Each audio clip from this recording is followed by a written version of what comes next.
And it's the hardest thing to understand and the hardest thing to practice and the hardest thing to experience, because since we were born, we're taught to go without, learning to go within. I would feel a lack of love, so I would go outside. Hey, you, come here. Yeah, love. Give me some love. You think I'm great?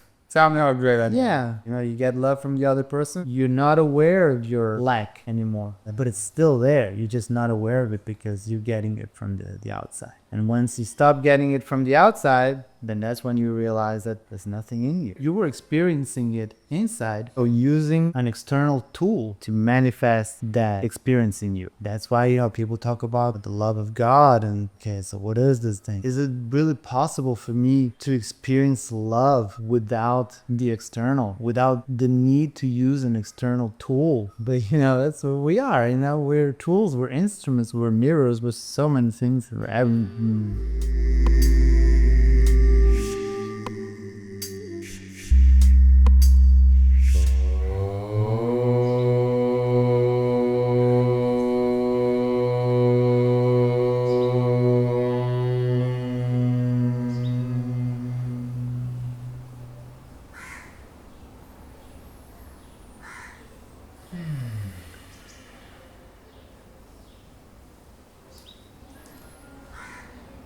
Narayan.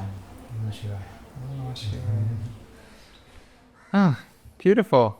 Finally made it. Yeah, we did. Yeah. The last one. Well, the last one is just before my departure. It's exciting. It's like I really want to get this done. I'm like, okay, I've done 5 already, and it's kind of alright too. I do want to have Narayan on this show as well. So Thank you. thank you so much for taking the time as well. Yeah, you too. Honor, pleasure. Yeah. So today we have Narayan here as a guest here at the ashram Namrita Puri. It's also my last thing before I leave the ashram, and it was very important for me to also have the beautiful Narayan here as well. He has very unique visions and views about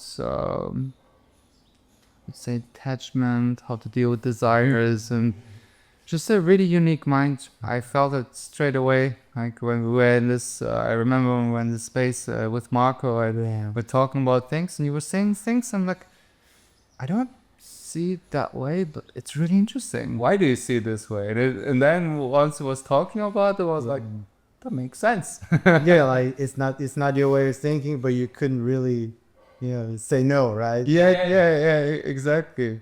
But I think that's the whole point, man. It's like, everything is, capital letters. Everything is possible, allowed, permitted.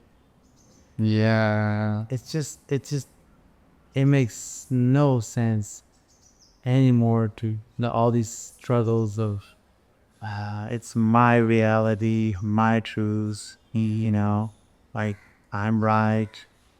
Thanks. At least I don't see it that way. Yeah, I think for what I've experienced I think it's the healthiest way to see it. Yeah. Especially if you want to create this, beautiful space between people and community and all that. Yeah.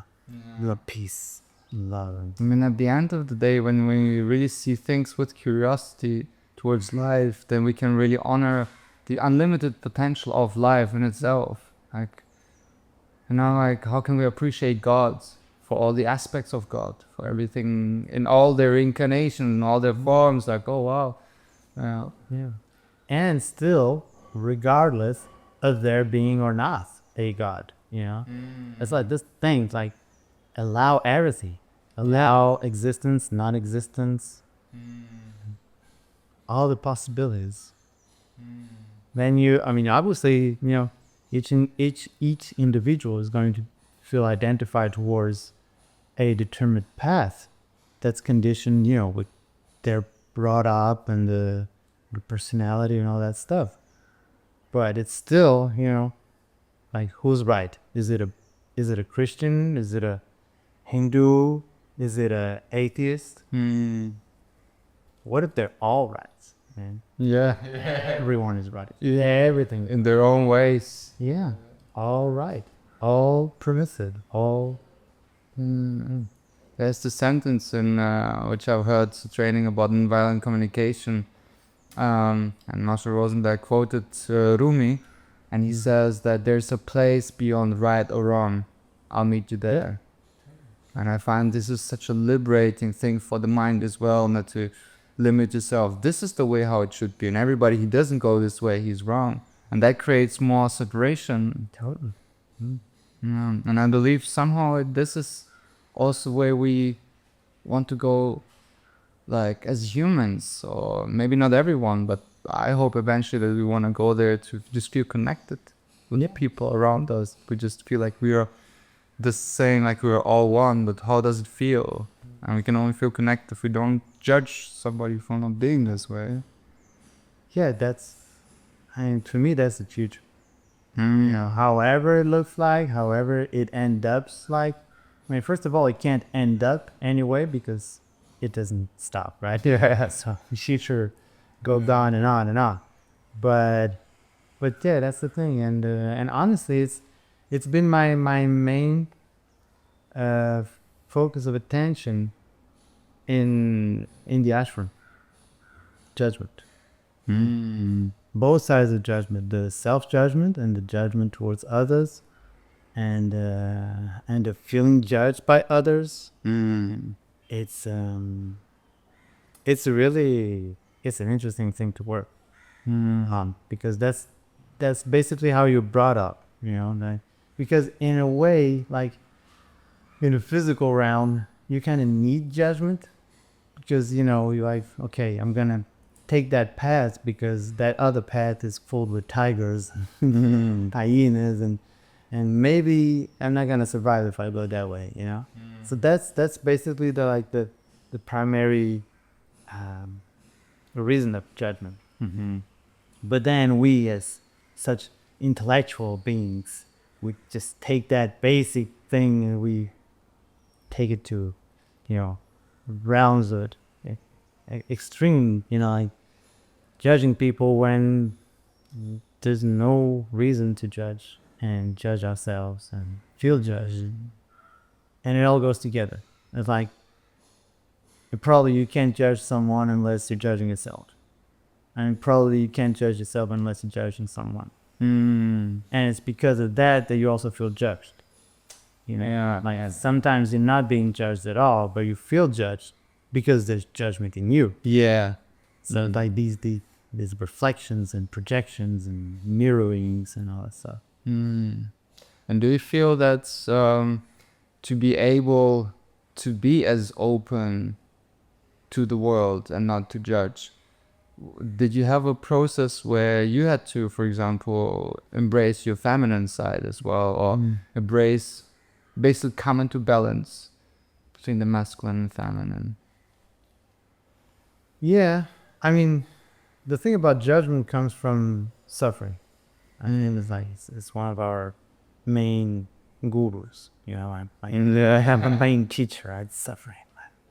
I think I'm not sure, because I thought it was Anandamayi who said this. So I'm not sure if I can quote her, because I've been looking for this quote and I couldn't find it. But there was something like, it's only through suffering that you feel the need to go towards God, or to search this path, whatever God needs. But it's like, you know, when you're suffering through your life for different reasons, different kinds of suffering, and then you try to figure out a solution, right? And it's within that trying to figure out the solution that you start taking that path. You know, you start like, okay, this is not it. This is not it. You know, like neti, like they say in the scriptures. Like, this, not that. Yeah. So it's like, yeah. And at some point, you feel that it's kind of, you know, narrowing it down into what they call the spiritual path. So trying this experience, nah, it doesn't work. This, yeah, it doesn't work. Nah. Yeah, because when you're born first thing, like you open your eyes, so you start looking out. Right? So everything, like all the solutions, you look them outside. So first, when you start suffering, and it's like you start getting acquainted with this emotion, and it's so unpleasant. They say, "What's going on? What is this? How can I do to figure this out? Not to experience this anymore because it's not pleasant."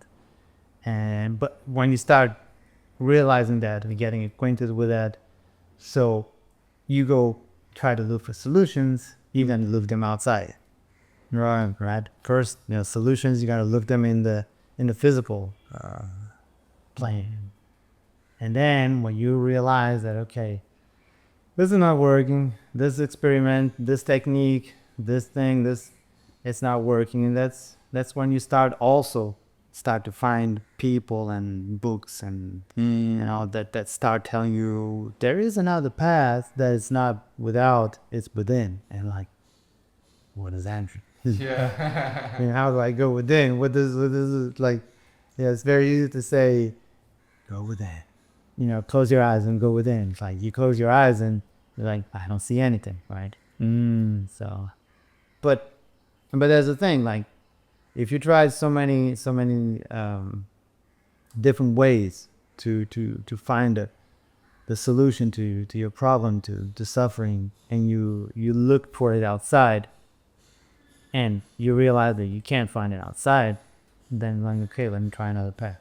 Yeah. Maybe there's still one thing outside I haven't tried, but man, I've tried a lot. So let's see what these people say, man. And that's the thing about India and spirituality, that like they have this thing, like these roots, this past, this knowledge, and like, wait a second, if they talk about all this, like, for thousands of years, Right. Long before you. yeah, and well, why not give it a try? Yeah. Well, no, maybe it's another dead end, but you got to try it. And there's so many people and so many writings and so many things about it, and it's kind of harder and harder to think that it's a dead end, Yeah. because you have more and more people Yeah. talking about it and their experiences, and people that have really, they've touched some points or some states of mind or whatever, or That's what I found so fascinating when I came to India, and it's completely on the outside of the world, completely east-west. Like that's the opposite, and they've been talking exactly about the same things I've been talking now for the last 10 years. Reincarnation, karma, all of that. Everywhere where you go in the world, people talk about the same things. Like it's almost like this confirmation, like there must be some truth to that. Like now I came to the point already where I'm like, okay, yeah, there's actually no doubt about it. Now I want to see how deep the truth is. exactly how far you can go. Yeah. Yeah, totally, man. That's the thing. Like, you want to experience, you want to live all this thing that you see people experiencing, and like, okay, I can say I don't believe, but man, there's so many people experiencing so many things that it's kind of hard not to believe. Still, you want to experience it for yourself, but at least it gives you that drive, that push to say, not to go like in negating, like denying something. Like, before you deny something, try to experience it first, right? Yeah. Because otherwise, nah. I mean, at least you're not gonna gain anything with it. You may lose some experiences, but you're definitely not gonna gain anything. Yeah, I mean that's and I see a lot of people going that way, and India. Well, there's a lot of people here that are not into it at all, and they're against it, but I mean, to that, all I say is like, sure, man, why not? It's your experience. Yeah. You choose to experience denying the possibility, then by all means, go ahead.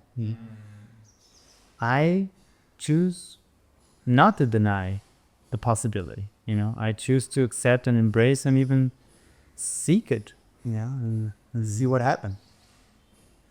But there's nothing wrong with anything. There's nothing wrong with being an atheist or being a Hindu or being a Christian or Buddhist, Muslims, and there's really nothing wrong. Whatever you want to believe will be true. I mean, Eventually. it's about your own experience. It's not even about truth anymore. Because I even in Hinduism, it talks a lot about truth and the absolute truth. And to be honest, if there is an absolute truth, I'm not saying that there is, and I'm not saying that there isn't. So I think for me, that's the most important thing, to be open to both possibilities. But the thing is, and it's just even in Hinduism, a lot of the great gurus, they study other religions and they embrace other religions, like Sri Yukteswar, Yogananda's guru, Yogananda himself, Anandamayi Ma also, like all of them, they were saying, man, it's like, I'm a Christian and I'm a Hindu and I'm a Muslim and I'm a it's just it makes no sense anymore. But people are still fighting for it. But it's not the fault of religion. Not the fault. It's the fault of whoever practices the religion. Yeah. It's the fault of the ego. The fault of how you interpret and how you decide to perceive your own reality. If you're gonna be limited and say, no, this is this way and there's no other way, and your choice. There's suffering everywhere. Yes. There's suffering. Everybody's suffering anyway. Everybody's gonna suffer anyway. In their own ways. Yeah, so you choose what you want to suffer. Yeah, it's just something wisely. Yeah. I've heard that in Buddhism as well, that even if you do something nice to somebody, is selfish. And from every selfish act, you will suffer eventually. But choose your suffering wisely. Yeah, I once realized that. Like, there was a lot of talk at some point with some friends about altruism. And I was kind of like, does true altruism really exist? Because whenever you do something for somebody else, you're doing it for yourself too. You're being altruist because, yes, okay, so you're helping someone without expecting anything in return. But you're always getting something in return. Yeah. It's not just the karma that at some point in your life you're gonna get some good done to you because you did some good to somebody else. It's the fact that in the very same moment, if you go outside and you give food to homeless people, you're receiving a satisfaction just from doing it Because it feels right. You feel good. Because if you don't feel good, you probably won't do it. Yeah. I don't think people are feeding homeless people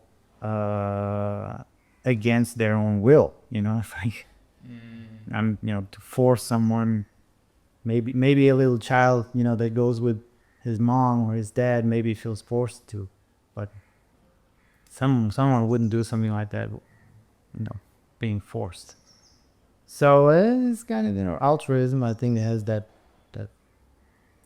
thin line between because there's always something for you.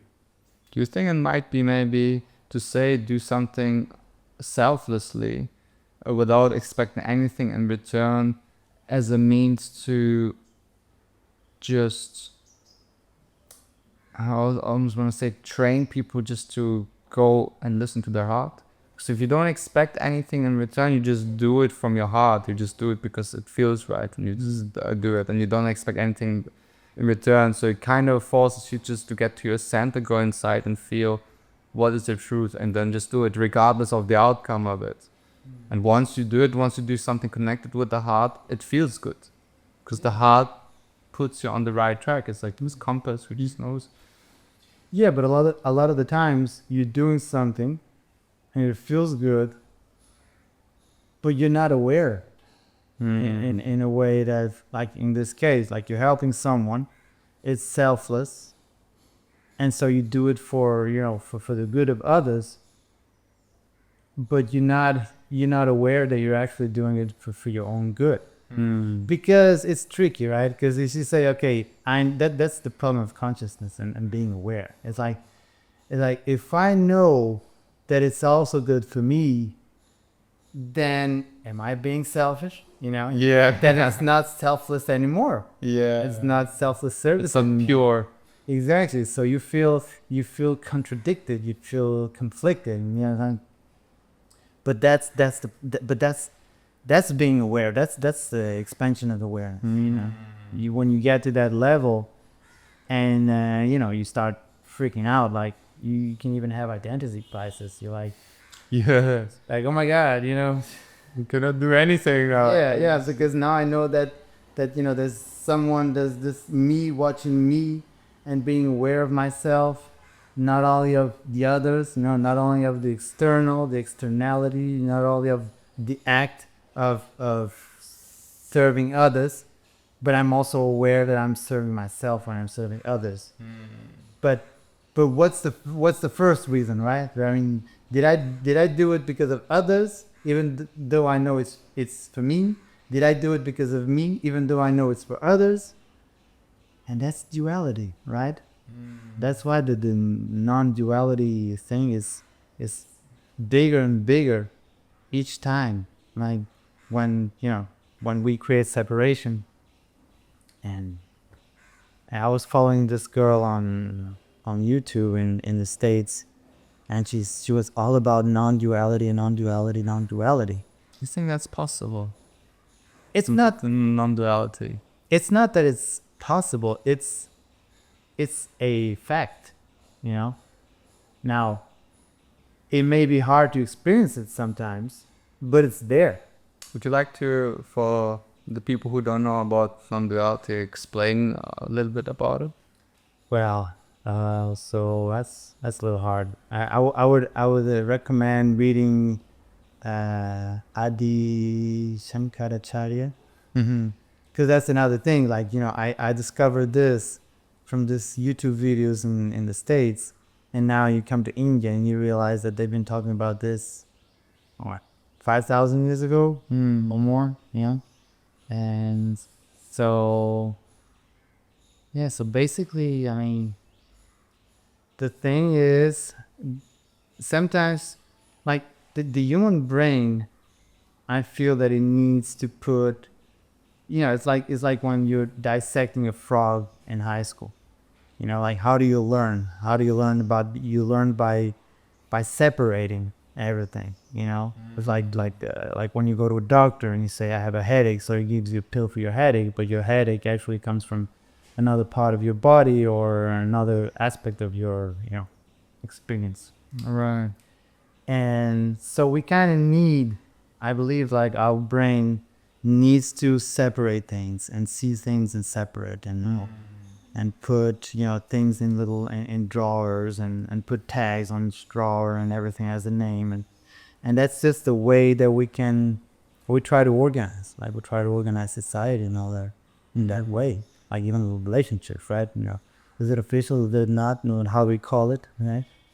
And I think like it's like we need to separate in order to be aware of it. It's like what I was saying, when you're born and you're a baby, like the first thing you open your eyes, well, at some point, immediately, and you start seeing outside. So right there you create a separation, right? You create like the outside and me, and that's how you experience existence, reality. That's how you know things. That's how you acquire knowledge. That's why you identify things. You put them, you structure, and you try to create an order within the chaos, and to feel secure, and also to know, and also like, if I'm so used to looking outside, I'm gonna use relationships and other people to know me, So because I'm not used, because maybe I could just, like if I was used to it, I close my eyes, I go into a high state of meditation, and I don't need anybody else to know myself. I can know myself. That's what they say. It's at some point you get to that, but until then, and meanwhile, I think we use everyone around us to know them, but also to know ourselves. Right. And so that's basically, I think that's why separation exists. That's why duality exists. Like duality is the basis of creation, right? Man and women create a child. Feminine, masculine, negative, positive, and all that. Cold, hot, everything has is dual. But the thing is, at some point, when you start to experience the duality further and further and further, and you go into it, then you start to realize that it's non-duality. It's like it's both, It's as though non-duality is a representation of duality. Like you think of the ancient Greeks when they invented the theater. What were they doing? They were just representing people's lives.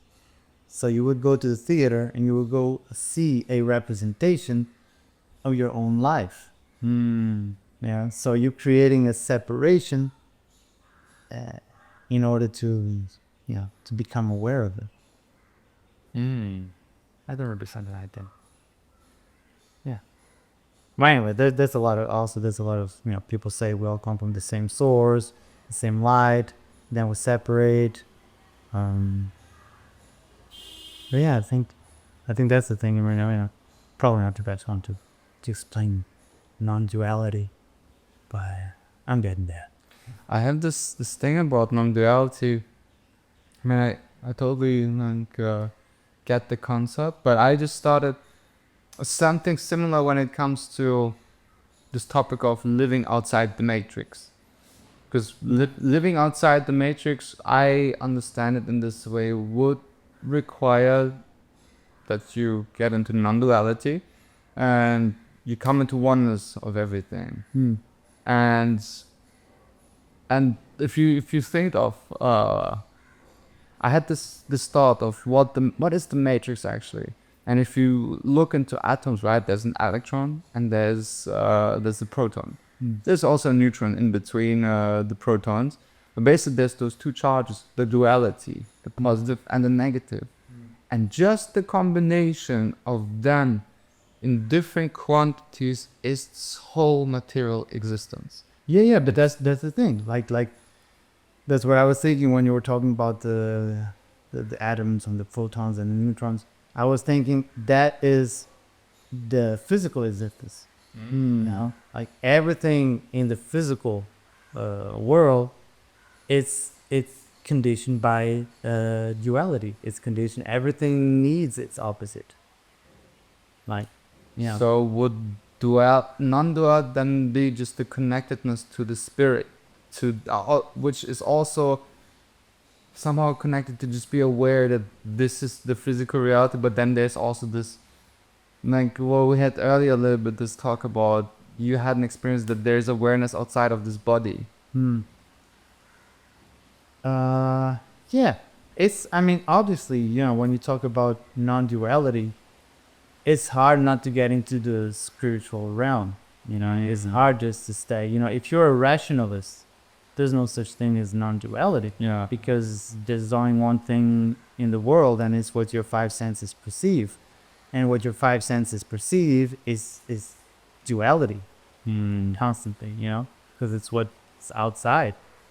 So, but, when people say that, when Bob Marley would say one love, and we're all one. I mean, honestly, even in the physical realm, when you say that, we have the same elements as the earth, right? Like our body is a pot of clay. in a gross matter of speaking.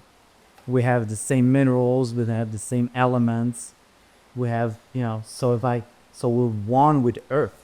Different formulas, like how it is here. All the Exactly. Man. It's like, I mean, okay, so this is the most famous example of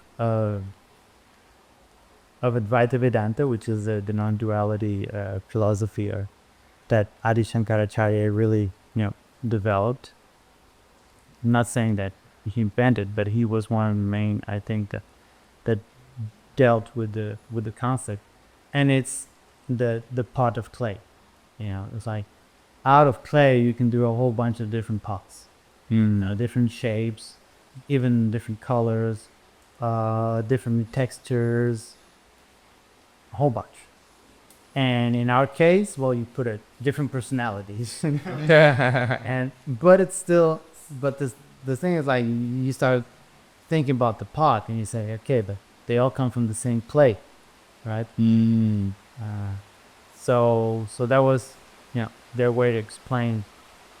And also electricity, they did something with electricity also. Like, you have the source of electricity, and then you can use it, in many ways. You can use it for a lamp, you can use it for devices. for a fridge, or anything like. So that's fascinating. Yeah. So that's like how they explain duality and non-duality. But so yeah, that's interesting. Man. No. And on this path of your spiritual understanding, I'd like to talk a little bit of the subject which really made me very curious, like when it comes to desires and how you are choosing your the spiritual path and that overcoming desires, for example. Yeah. So I mean, I'm still working on it. I'm, researching and reading that. But so what I found so far is that, again, through suffering, comes a time, or many times, when you say, man, I wish I didn't have any desires, right? Because I mean, there's also the good side. Obviously, there's also the good side. There's always both. But you kind of focus on the bad side because you say, I want to eliminate the bad side. Maybe it's not possible. You just have to accept and integrate. But even integrating, you're gonna try to integrate it from another perspective, so it's not so unpleasant. And that's when detachment comes and all that stuff. And then, so the thing that I've realized about desire is that at first I was watching videos on this guru, and he would talk a lot about, like, desire is the main reason of suffering, right? It's the root of suffering. There's a lot of things, that a lot of books and people that talk about that. And I was like, okay, so I don't want to have desires. Then there's also, and this was also, it's also in scriptures, and they also talk about, I mean, nothing that we talk about here is new, Yeah. it's been, talked about for ages. And he would say that there was a story about a guru and his disciple, and it was something like, you got to get rid of your desires, but then you realize that not only you can get rid of your desires, but the desire of getting rid of your desires is another desire. Yeah. So it's like you can never get rid of desire. And then you realize that desire is the motion of life, right? If the motivators, Yeah, I have desire, strong desire to do something with it. Yeah, it's the motor that makes you do something, think something, be something, get out of bed in the morning. We're all fruits of desire, not the desire of our parents. So desire is even though it's something very, very attached to the physicality, but it's something that it's intrinsic to the experience, to the existence. It's like it's needed. It it's beyond needed because it's there. You can't really get rid of it, but you can try to understand it, and you can. So at some point, I thought that maybe I'm just gonna become a moth. I'm gonna become a renunciate and you know no more desires, and I'm gonna detach from everything and drop out of everything. But the thing is, okay, you can get rid of one desire, but then there's another desire that comes, and you get rid of one identity, there's another identity that comes. But it's like the matrix that you were talking about before. So we'll go to that after. And so I realized that, I mean, actually there's this book called Shiva Purana, and I haven't been able to read the real thing because there's a lot of books that talk about the books, and then you can never find the real one. They're always the original ones. But there was this guy that was saying that in this book there's a saying of Shiva that where he says that in order to get rid of your desire, first you have to fulfill it. So that was like a little light bulb in my head. I was like, oh, okay. So maybe that's why we struggle with some desires and we want to get rid of them, but we can't, and they're always there because they need to be fulfilled. Because otherwise, that's frustration that's being created, and it really makes sense, man. It really makes sense that you want to renounce desire, sure, but if first you should be able to fulfill it. Now the problem is when you get addicted, you grow an addiction, and you say, but I already fulfilled this desire before. Why do I still have the same desire, to continue to chase the same experience? Well, maybe because your experience before wasn't complete, wasn't full. There was something missing, so you never got to fully fulfill the desire. And maybe because it was so good, you want more. And the thing is, when you want more of the same, it kind of goes against, it kind of restrains your evolution. Like you're supposed to have, you have a desire, you struggle to achieve this desire and then finally fulfill it, and then you pass on to another desire. If you keep in the same desire, then at some point it may become like a disease, and that's what addiction is now. And that's why you have addiction in all kinds of things. But it's also important to understand where this desire is coming from. So for example, let's say you have a desire, the relationship, right? You have the desire to feel loved, you have the desire to be cared for, but you keep having the same relationships over and over and over again. And that actually is something I've learned from Matrudas. Have you met Matrudas? I think so.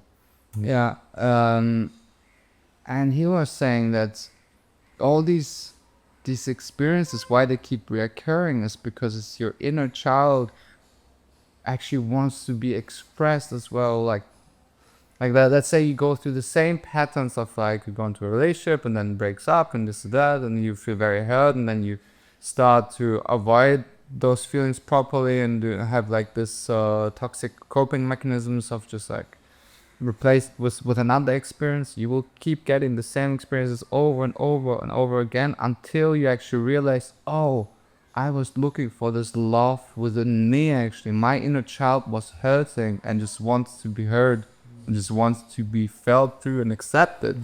That's why the universe is bringing you these experiences, so you can actually look at them and like, wow, okay, I need to go inside within me like understand where is this desire actually coming from? Why do I have this? Why do I have this addiction then, I don't know, for this rush for something? Right? This is somewhere coming from the inside of like not feeling. Yeah. Because when you feel full within you, when you feel content, you're not grasping like for another slice of cake. You just have a bit of cake. Like, I like it. Yeah. It's nice. But only if you feel empty within you, then you try to fill this gap and you feel this endorphin rush, and then the sugar level goes down and you want more. Yeah.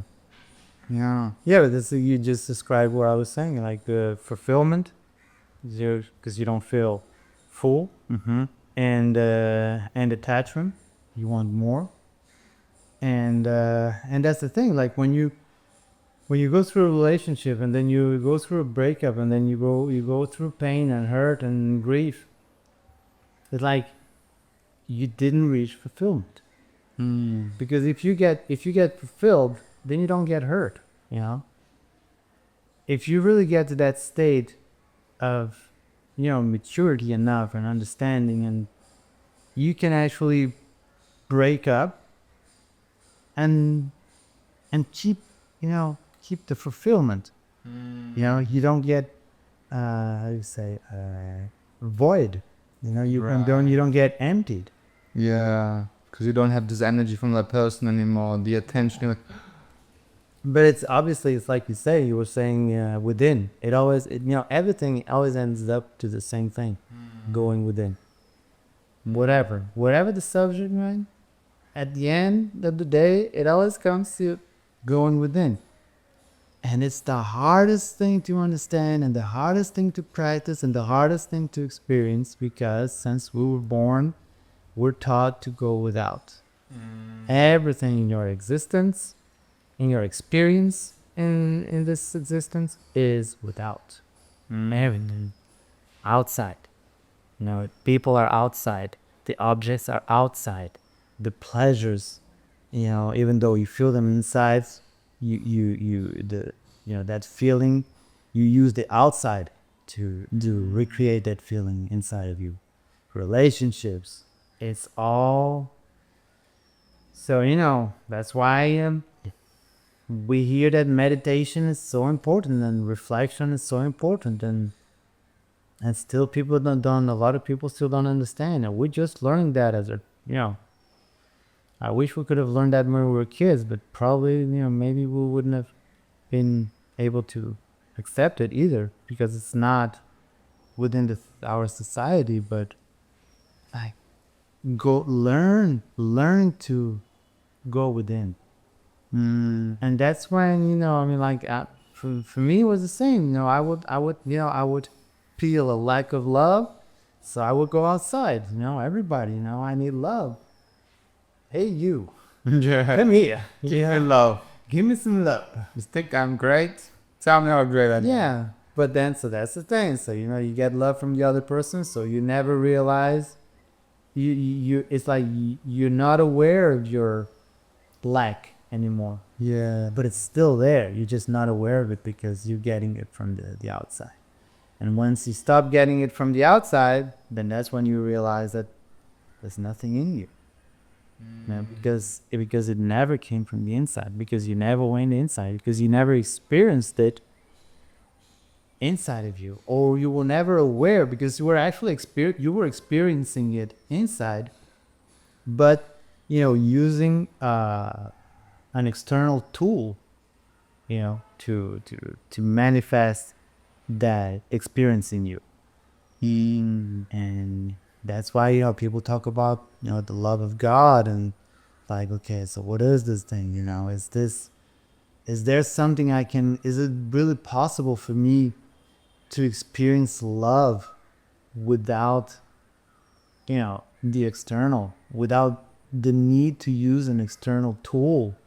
I'm sorry for calling people a tool, but that's what we are. We're tools, we're instruments, we're mirrors, we're so many things. But there's no problem. I don't feel any problem about that. We're objects, we're everything. And With this and that. yeah, exactly. Exactly. We use each other constantly. So yeah. within, and that's the concept of the century. Yeah. I think still so hard to grasp. And maybe also what you said, like you need to fulfill the desires, is maybe over and over again until you grasp that does make me happy. Like when you, for example, Jim Carrey, I love his path of awakening. How he says that I wish that everybody could just experience to be rich for a bit, just to realize that there's so much emptiness in it. That this is absolutely. And that was his path. He needed to really try to become this super famous comedian, actor, and then to then realize, but this is empty. This is not what the happiness gets me. And also like that's also what I felt in my life, like going through all these experiences. I really want to have a lot of experiences in my life. I was Wanted to experience. Yes, like I was talking to friends and somebody, there was this friend, he did that. I'm also gonna do that. Yeah. There was this guy, boy, he did that. I'm gonna do that. And he went to the mountain and only in barefoot. I'm gonna do that. He's not that I did it, but I did that. I should go on mountains, but not. I actually thought of Wim Hof, like in the snow, only barefoot. But when I heard about him, I was like, I'm gonna do it. Drop that.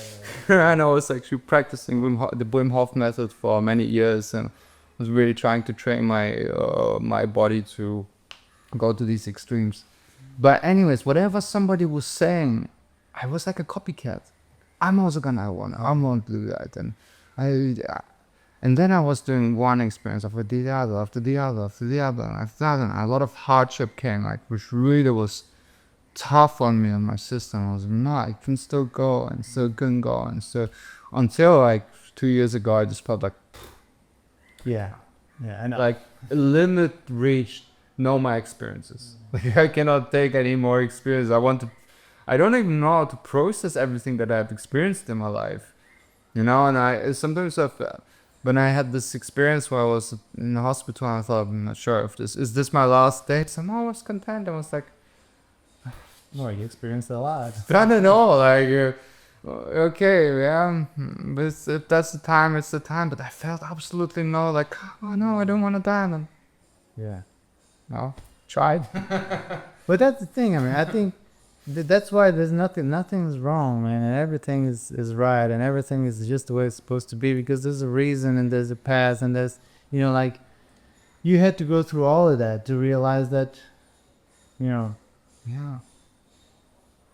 probably wasn't any of that, The same like with this matter of like right or wrong. If you take any conflict, it doesn't matter which kind of conflict and how fucked up the situation might seem.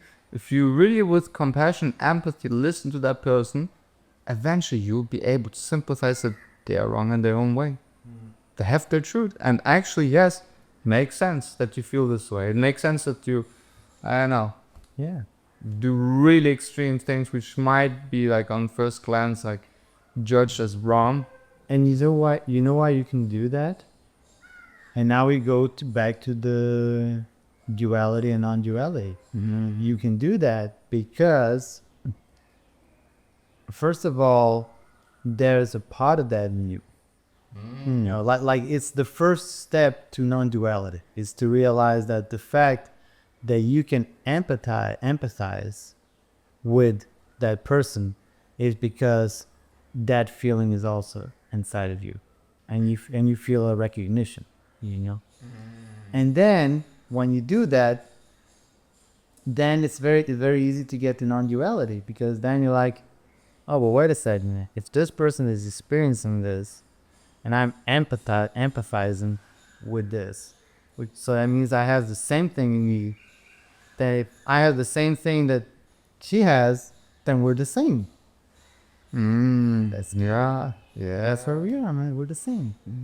We're the same. Experiencing things differently, but it's you can only recognize something in the other if you have it in you.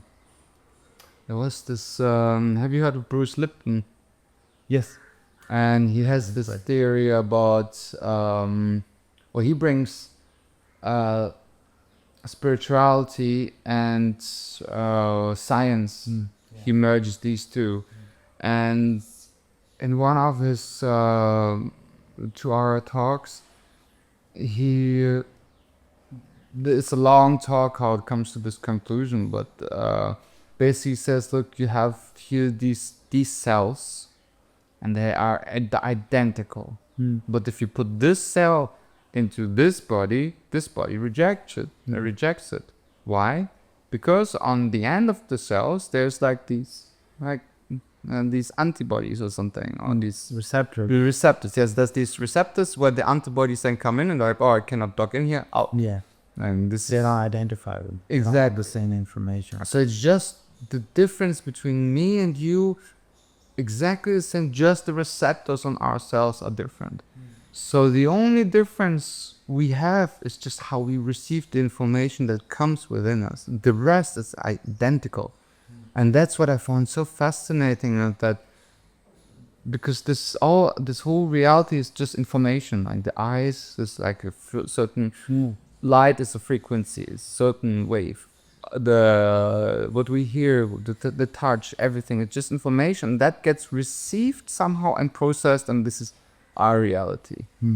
But it's just the reception and how we train to receive these things. And I had this theory at some point when I was like, okay, love yourself, but what does the self love? What is the self? Yeah, what does that mean? How do I perceive the self? And then I'm like, okay, if there's a self, it's somewhere behind all of that, behind all the sensory perception, there's one self who just receives information. Whether good or bad, it just receives.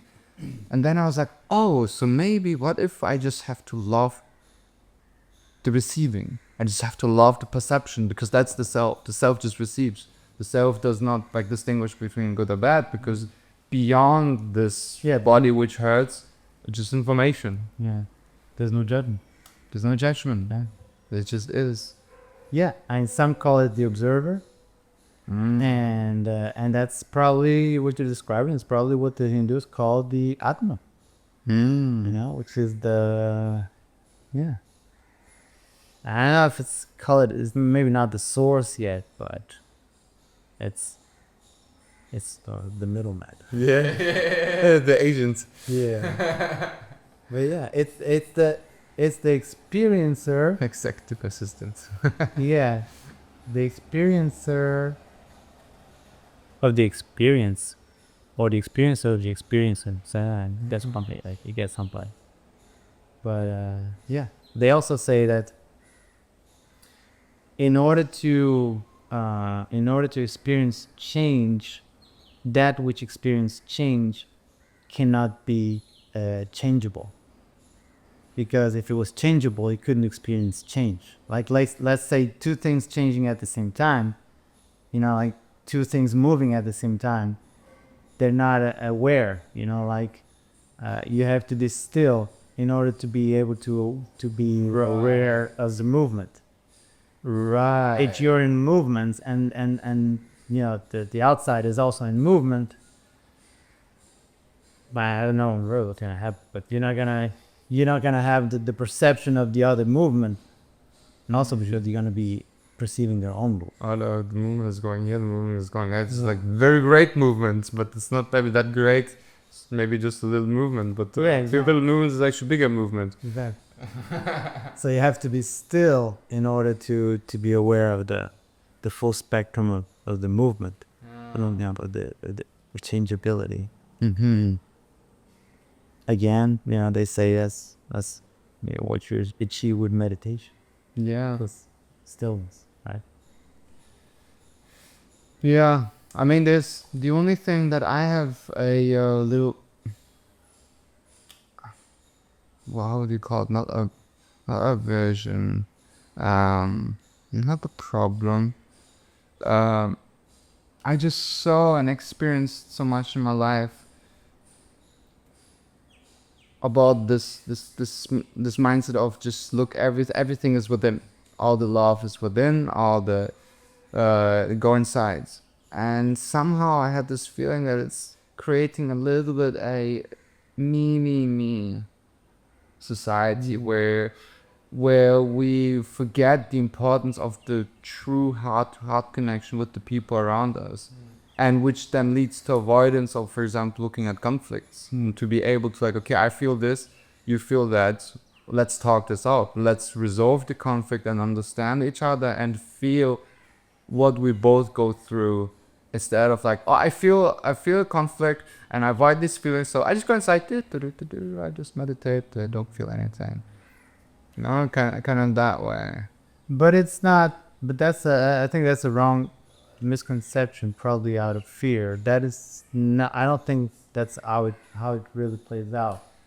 Ideally, that's not the point, because when you go within, then you really connect with connect even deeper. everyone, Yes, because you identify, because you realize that you're having a conflict with someone who is just another expression of you. You know? So it kind of makes it easier for you to accept the other as he is, even though you don't experience it the same way. You know? Yeah, I know there's this thing, this misconception and fear that if you go within, then you become selfish, or you become antisocial, but I think that's just a fear of the unknown, because I think that you can only have that fear because you have not experienced it yet. Because I believe that once you experience it, it's like you want to try to change people without changing yourself, or it's like they say, be the change that you want to see. yeah. So it really has to come from you. Yeah. And I don't think, it's like the thing, the talk that we were having before, about selfishness and selflessness. Yeah. And I think like even the other day I was talking to this guy, and he was questioning the concept of tapas in Hinduism, and he was saying that it's not about us, it's not about meditating, it's not. Can you just quick describe what tapas actually are? Just so That's gonna be hard. clarification. Tapas has different meanings. It can mean heat, it can mean sacrifice, commitment, austerity. It's like something that you do. Basically, it's like something that it's like putting yourself to the test in a way. Sometimes, when it's related to God, then it's like a way, they used to say it was a way to penance, it was a way to do penance.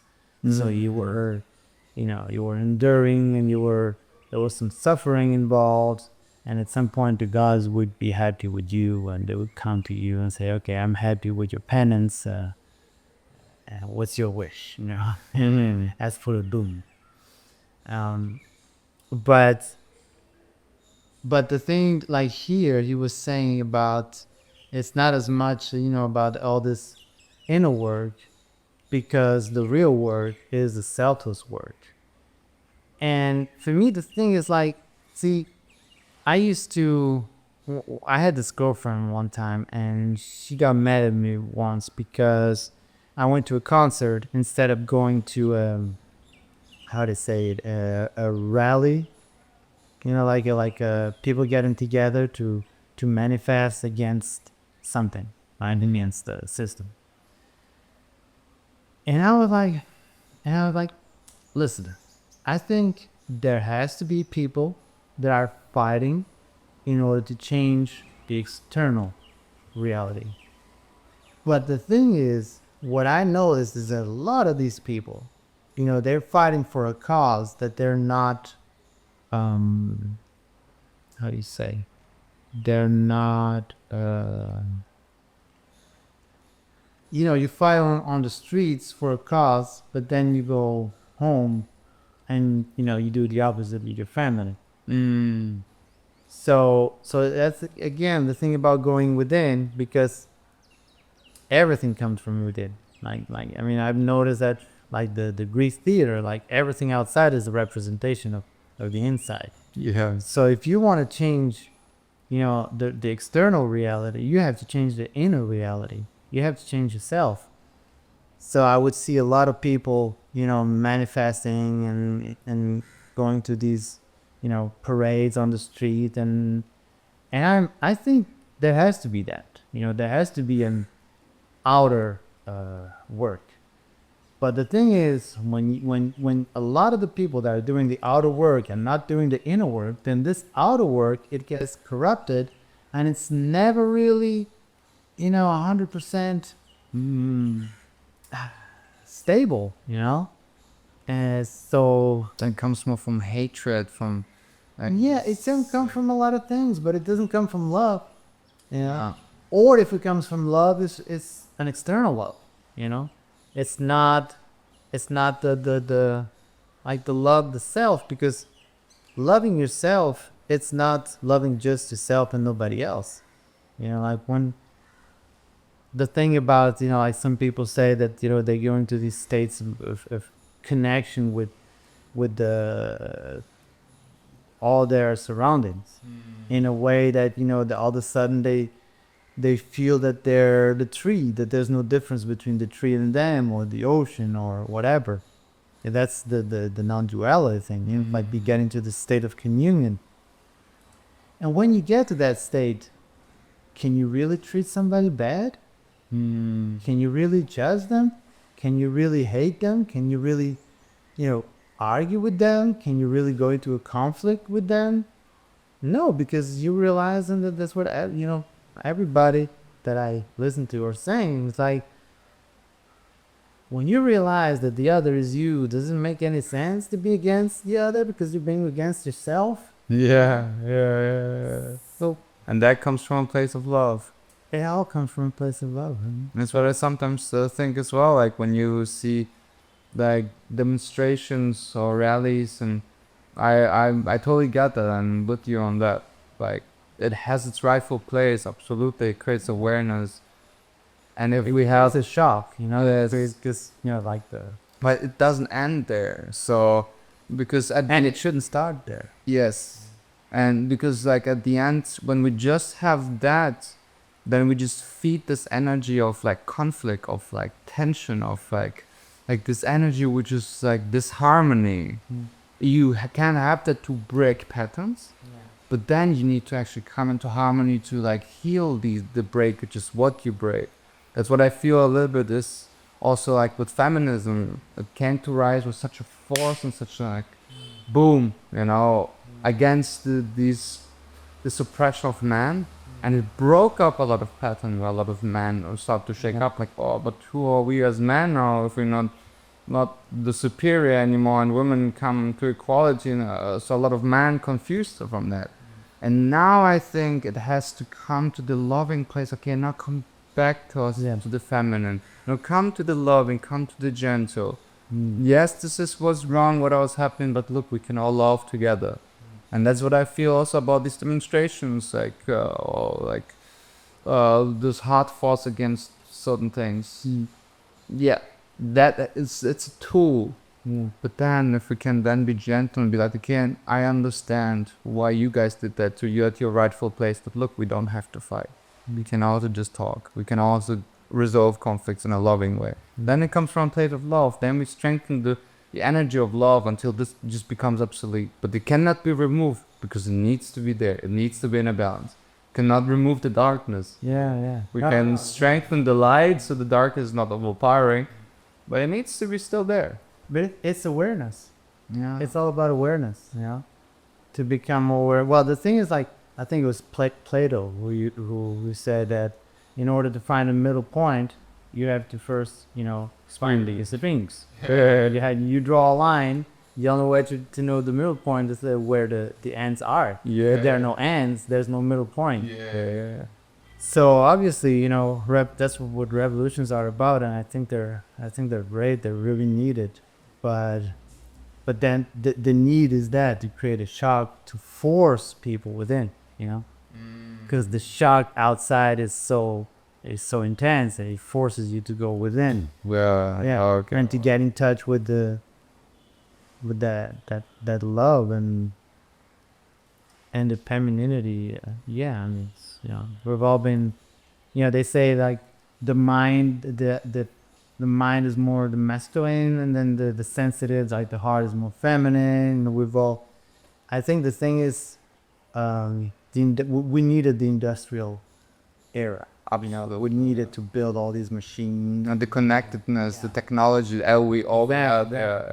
But then, how do we did that with the mind? Yeah, we couldn't. Like, today I don't feel like building stuff. I feel that my stomach is a little bit upset, and like I had a fight with my girlfriend. Oh, okay, now you relax. Let me get you a tea. And like this construction site would never get that. So, You had to be a workaholic, obsessed, but now we and a bad person. disconnected. Let's say. Yeah. What is disconnected? Yeah, disconnected with your feelings and emotions, because then you would have given too much time to it and not enough time to do. Like it takes so much time to process things, to really talk things out. Like. Yeah. So what do? You just stuff it and put it under the carpet and stuff it and repress it, and at some point it's harsh. It comes out, and that's what the feminine movement is about. It's like that popping out and people becoming more and more sensitive, and because we forgot about the heart, we forgot about love. So now we're coming back, and to me, I always say this, man. The hippies, the hippie movement. That was the first drop of the revolution. That was the thing that was saying, hey, guys, let's cool down the mind for a while, and let's focus a little bit on the love and the heart. And man, they were great. They were so needed. That was like whoa, like stepping on the brake, like because we're gonna hit the wall like this, and we're all gonna go who knows where. So now, obviously, because we can't just say no to technology. So, and technology is going, it's unstoppable. It cannot like a freight train. If I just But so what we can do is bring a little bit of the other one, right? And Bring it a little bit harder. Yeah, you use that's what I feel about technology as well. Use it as a tool. I mean, of course, I also have my fears about the AI, for example. It's scary. But that's how the internet was back then. Like now we don't need internet. We lose our job. nuclear energy also. Right. Every new creation which is very potent also presents a huge threat and huge possibility of destruction. But then what came to my mind at some point with AI was like, okay, I was sitting in meditation many times and just, how do I feel about that? And at some point I just popped to me, it's like, our minds can comprehend all the information, all the data which is out there. And there was this really interesting movie, it's called Hair. I never saw it. I know it from The man who falls in love with the AI. with Joaquin Phoenix. Yeah, exactly. Scarlett Johansson, I think. Yes. And there she says something on the phone which somehow clicked to me. She was like, we gonna go, she's like, I'm in love with you. I'm really in love with you. But I'm also in love with I don't know how many thousand other people. And that really hurts him. That's like, oh, what, you can be in love with so many people. It's like, yeah, but Unconditional love. you don't understand. And then, but just before she disconnects, at some point all these operating systems, they disconnect and they go somewhere else. He's like, where do you go? And she's like, you don't understand. We go somewhere where your mind cannot comprehend that. We have something to do. Yeah. That's like a high-tech representation of God, right? Yeah. In a way. And somehow I was like, yeah, but that makes so much sense, because our mind has these fears of taking over because we think there's not enough. But if there's really a I, what does the I really want? Data. It wants process things. It wants to. I truly, in my heart somewhere, beyond the fear, I believe that I wouldn't want to take over the world, because it wants processing different realms which we cannot even get there. But what it can do is it can take off the workload from our minds, that we can use it for, again, to get back to us, have more time, get more into spirituality, have the connection to God in a different way than what technology will have. So there will be a clear distinction. And if you look at nature, for example, everything has its rightful place, and they don't try to replicate each other or try to be. The bird doesn't try to be like the dog and like woo woo. No, the bird's the bird, the dog is the dog, and they just do their thing. And if we can really find the uniqueness in ourselves, like my creation and my experience is unique, yours is unique. We are both unique. We are both the gods within us. We both have the prana. We have the life force. And then we're not in competition. Then we're just in collaboration. Then we're in creation. And I think if we can really see AI as that they just have their own place. They will do something which we cannot do, and we can do something which I cannot do. So there's no threat. Well, I think it's basically the most important thing is for oneself to find one's path. You know, like for instance, I'm not into AI at all. It's just not my thing, you know. And do I see the dangers? Yes. Do I see, you know, the advantages? Of course. But I try not to dwell too much into that realm, because I probably see more of the dangers. But because my way of being, my personality, my identification goes, for some reason, it not always, I think, it goes more to the past. I'm more connected to the past than to the future. So yeah, but I have nothing against those who are more connected to the future than to the past. And it's just, you know, each one is experiencing a different aspect of reality, you know, according to our own personality and our needs and desires. And basically each one feels identified to whatever they feel identified for some reason. But the most important thing is, like you were saying, is self-knowledge, like to know where is your place and where you want to go, and not try to compare, because I mean, I think a lot of the problems in society is, like you were saying, you know, a bird is a bird, a dog is a dog, and they don't try to be each other. And, you know, I see a lot of people that probably going to go into AI because they see business there and they see possibility of income. But at some point in their lives, they're going to realize, oh, damn, I've been in this roller coaster for I don't know how many years, and it has nothing to do with me, you know? It's just the same as spirituality. You know, I was talking to this guy the other day, and he was like, man, I've been coming here since I was 6. And I feel that I'm still being forced to be here, you know? And what for me is a step closer to freedom, for him is a jail, you know? And the same, what for me is, you know, is living incarcerated, for somebody else is freedom. It all has to do with each one's inner own perception and way of experience life that goes along with their own personalities and whatever they have to experience in that moment.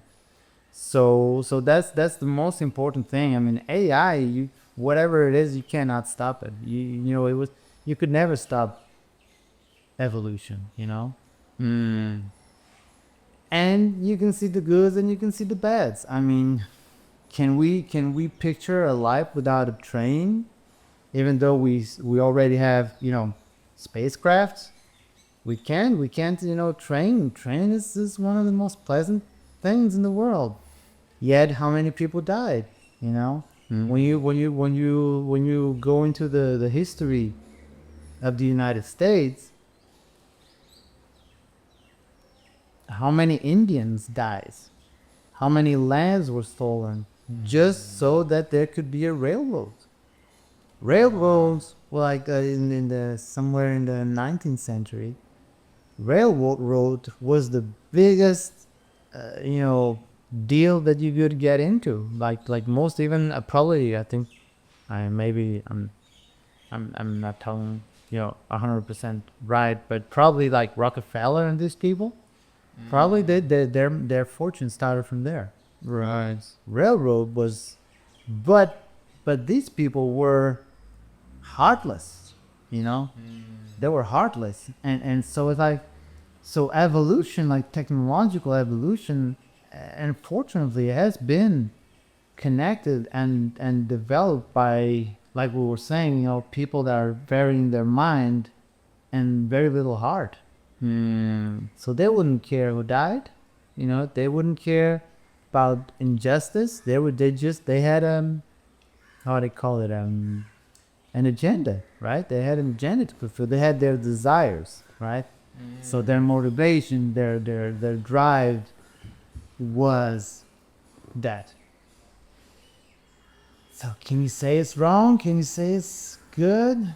Like, you know, if you look on one side, it was the work of the devil. If you look on the other side, you know, it's That was progress. yeah, exactly. Can you think of life without it nowadays? So I am more sensitive to the past than I am to the future, you know. You can't stop it, but it's the same with prohibition. You can't stop it. You can't prohibit. It won't work, you know. They try to prohibit alcohol. That's when, you know, all the mob started, you know, the mafias and all the, you know, people killing each other in gangs on the streets, and that was because of prohibition. Had there not been prohibition, people would just selling alcohol freely. And the same, you know, when they try to prohibit drugs or what was this other, prostitution. It's like, man, whatever is you cannot stop.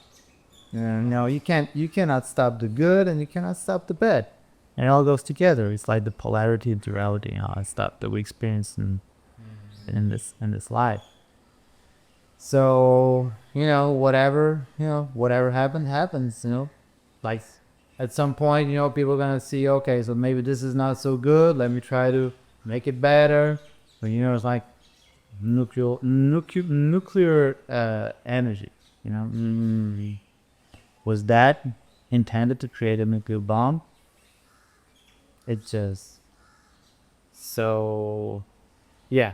I leave the future to the future there, and I have some friends that, you know, they're all into that, and sure, why not? But for me right now, I just want to connect to because maybe it has to do with that feminine movement, you know, because I need to go back before the whole mental thing started, you know, before all that craving for technological advancement, you know, when people were connected to the ground, you know, you walk barefoot, you know. So I mean, I guess that's like you're trying to create this equilibrium, you know, and you walk barefoot, you're in India and ashram, but yet you have, you know, you have a positive vision of the future and technology and AI. For me, I prefer to leave it to those who feel passionate about it. Yeah, for those who like it. Leave enough space for them. Leave a seat for them. Of course. Let them do whatever they want. I can't stop it. I'm not gonna get a whole bunch of people out into the streets and manifest against, you know, against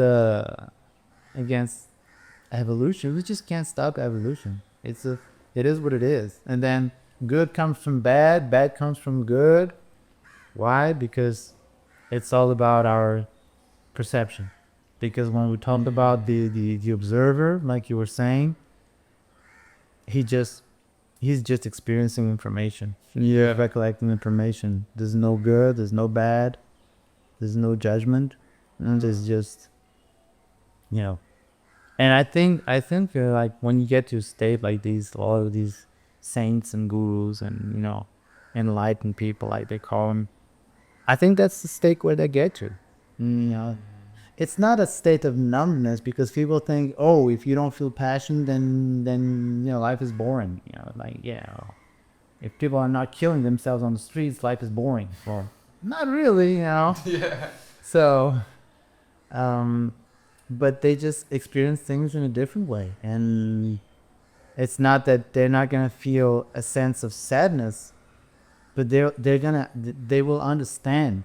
So that's for me, that's the goal more than AI, you know, because AI again is towards the outside, not the inside. It's not towards getting to know yourself, really, and to be able to experience that knowledge that you do go through the emotions and you do go through the thoughts, but you understand where they're coming from, and you understand why they're there, Yeah. and so you don't need to get into them. You don't need to get attached It's to a them choice. because you already know. That's why, you know, a lot of the ancient Hindu scriptures, they talk about ignorance, because we live in ignorance. You know, even though we have developed this intellect, we don't know why, where, how. You know, like, you know, like the main question, like two people are arguing with each other and they don't even know really where it comes from. You know, I like you and I can be arguing because you washed the dishes and I didn't, and we think that, well, that's where it comes from. You washed the dishes and I didn't.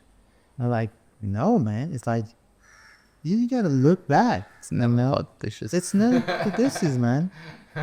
It's never about the dishes. It's never about.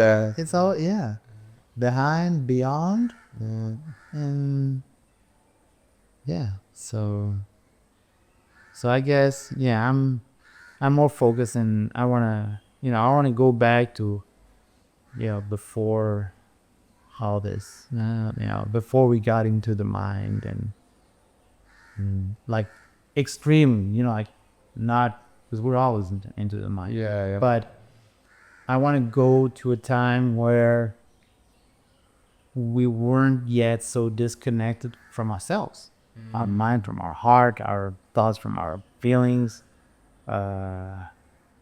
empathy, right, and compassion, and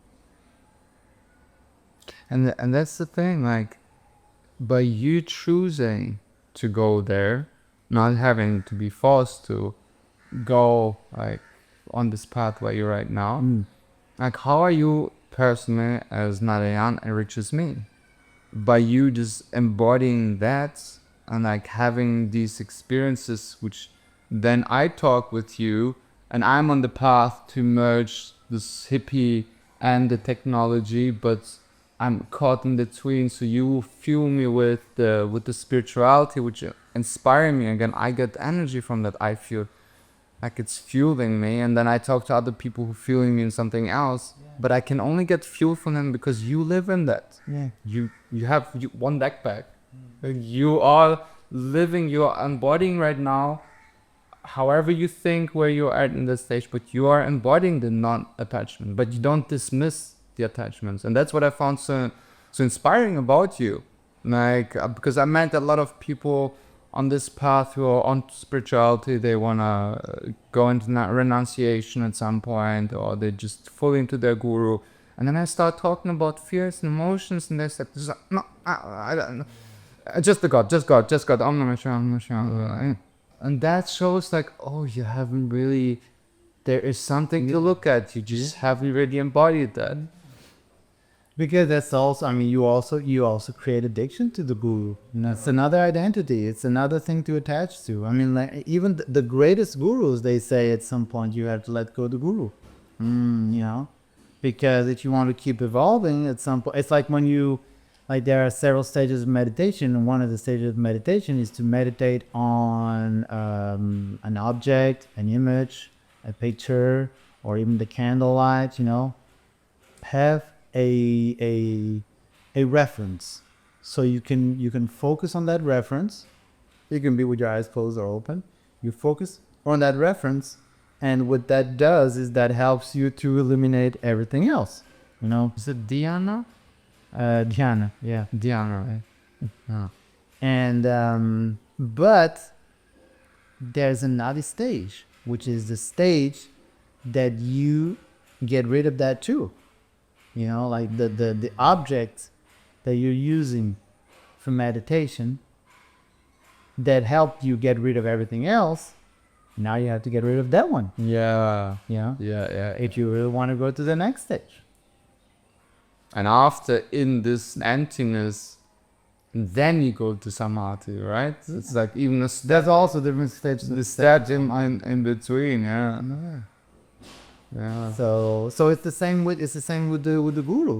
You know, it's like, you know, yeah, sure, you create this attachment. It's the same with it's just another kind of identification. The thing is, it's a kind of it may be healthier than the one you had before. You know, like say you, it's like when you're on, you know, heroin and you want to get out of heroin, so you get on with that methadone. Methadone. Yeah, methadone. Yeah, but then you have to get out of methadone, you know? Yeah. So, Yeah. but it's still better than heroin, you know? So, yeah. I do. And the thing that you were saying about the influence of one person, that's maybe, I never thought that I could influence anyone, to be honest. So I feel really flattered that you can feel anything from me. But I did always felt like when I would think about, should I go onto the streets and gather the crowd and, you know, to go against the system or whatever, or should I do it from within? And the way, for me, in my mind, it was like the change has to come from within. So the thing is, it sounds a slower process, right? Because you're not going to influence so many people. You're not going to be on TV and all that thing. You're going to influence the people who are around you, you know, maybe 1, 2, 3. But then, you know, it starts growing up. Yeah. And this influence is a little bit more pure. Yeah. Because the macro influence, the influence, you know, of the masses, It's just this fire, this It's haze, the fire. Like, it's just, yeah, and it's just everybody's there. Everybody, even though they're going on the same direction, they have different personalities, different mentalities, different ways of thinking. Even though they have something in common, but this thing that they have in common is like, it's like what I was saying. You know, you're fighting for peace, but then you go home and you argue with your wife. yeah. Where is the peace? Yeah. So you're not a peaceful person, and yet you're out on the streets Fighting for fighting peace. for peace. I heard once this beautiful saying, like, fighting for peace is like fucking for virginity. Yeah. that's famous. As, yeah. So that's the thing. I mean, for me, you know, each one has to figure out, you know, their place. For me, the place comes from the individuality and from within. And, you know, if it has to get somewhere, it'll get somewhere. And if not, at least I've done some work on myself. The best I could. Yeah. And maybe, and that's the thing. I mean, I'm not going to work on somebody else if I haven't worked on myself. Yeah. And that's, I mean, you want to do therapy on someone? Well, first, you know, get your stuff together. Because otherwise, you know, you may mess the other person up way more. Or learn the tool. You can share the tools maybe.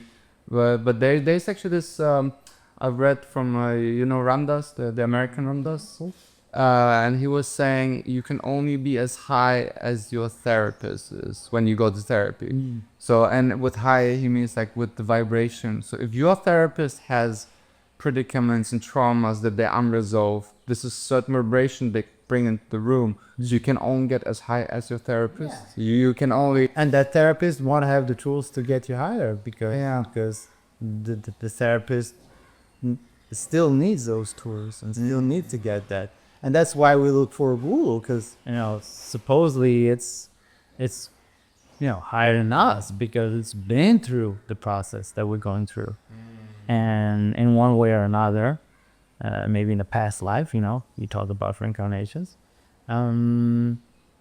So that's No. Well, and I think, when you think of how can a therapist really help you, even if he is maybe not the highest in this state of development, but if any person will influence you with this humbleness and I'm not perfect, I haven't got it together, but there's certain things I do, I can share you what I do, and I can give you space to express whatever you want to express, and maybe just helps to let it out. Then you don't put yourself in this is the energy which you have to, I'm gonna fix you, I'm gonna bring you to something. No, I mean it always has to be from the humility, which comes from love, right? Like you were saying. Yeah, and best by sharing love. That's actually the highest healing you can give to anyone. The highest inspiration as well. Yeah, I guess you can give somebody. Let's say you're working on someone, and you say, "Look, I got these tools that I just came upon. I haven't really tried them on me, but I'm working on it. If you wanna try it, maybe we can do it together." So that could work, like a therapist could say that, could tell you that, if they're honest enough. But in order to get to that point, the therapist already has done a lot of work. Yeah. Because it's you see okay, so I'm gonna go to a whole different realm, but the politicians, right? They make a mistake. They're not gonna say they're sorry. Yeah. Apologize. Yeah. And you cannot show any signs of weakness or doubt or or humanity, because that's what they say being human is, right? Making mistakes. So if you have that mentality, you're never gonna be able to help somebody. No. Because you think you know it all when you don't know. It happens a lot with doctors, because they're not going through the process anymore. They went through a certain extent of process and they got a certain extent of knowledge, and then they're just sharing the knowledge, but they didn't continue working on the knowledge. They're not assimilating. They're not acquiring more knowledge. They're not investigating. They're not, they're not working on themselves. They're not experimenting that knowledge on themselves, which is also something that, in the past, the mad scientists, that's what they did, man. You try 30 years old. They would try on themselves before they would try on somebody else. Yeah. So, weird. I like the past. I think there was a lot of things. There were a lot of knowledge in the past, man. A lot of knowledge in the past that's still that needs to come back, man. It needs to come back, and because that's how we're gonna merge with the technology and make it better, and maybe avoid getting to bad extremes of technology, because that's the thing. The mind keeps on, but you gotta bring the heart along. Yeah. Make it in a beautiful dance. Yeah. He's with that and that. And that's how you will have beautiful AI, Yeah, coming back to this topic, what you said about influencing the world, there was something in my healing journey that I realized for myself was exactly what you mentioned, that your influence is maybe not as big as gross by when leaves a big impact but then doesn't last longer. Or creates a lot of destruction. Or or flashiness. Yeah. That's to change the world is actually not out there. It's not this big goal, because by just me being me and you being you, embodying the change that you want to see, the next person you talk to, you might inspire them. They're like, wow, Narayan, what he said about this brought this spirituality, and but not just here, also here, and like, wow, you changed the world for that person already, because before that person was going there, and suddenly your influence boop, just gets a little bit there and then there, and that's what I realized for myself. I can really change the world by changing the world of the person right next to me, just giving that person a bit more love, a bit more compassion, even though I don't feel right now compassion, but I'm just like opening my heart a little bit more. That creates a ripple effect, and that person goes on and creates another change, another change, another change. So we constantly change the world, because we are the world, like what you also said, like you're the representation of everything that's going there. It's also in here. So you change a little bit of out there, you change it in there, and you change the world. It's changed because the reality has been like this before, and suddenly it's slightly different. So the change that we want to see is constantly around us. And if we just focus, what can I do best? What can you do best? I can do best by embodying detachment. I can be that person, and people can look at you and be like, yes, I want to be a bit like this person too, because I feel good around him. Because we want to become the version which just makes us feel good about ourselves, about the world, and which eliminates a bit more suffering. Yeah. I mean, we all want to feel good, but that's the thing, man. If you go out and try to change the world without changing yourself, you're gonna create more destruction and more harm than good, even with good intentions. Yeah, That's why they say that hell is still with good intentions. It's like even the good intentions, if they don't come from your own experience, your own perception already changed, already enhanced, as a human being, then it's just gonna keep on creating more chaos, but with the brand of higher consciousness. And there's not gonna be any higher consciousness at all. So I mean, I was not long ago, I was told by someone that I liked empathy, and even though that was a shock, I mean, not that I think that I'm the most empathic in the world, and I'm really never really thought much about it, but I didn't think that person was being fair, but I had to go within. I had to go within and do a check-in. yeah, You do a check-in. You see, okay, let me see, before I start into a conflict with this person, let me, go within and might be some truth somewhere. of course, man, totally, because we're not superhumans yet. So we're working on, but that's the goal.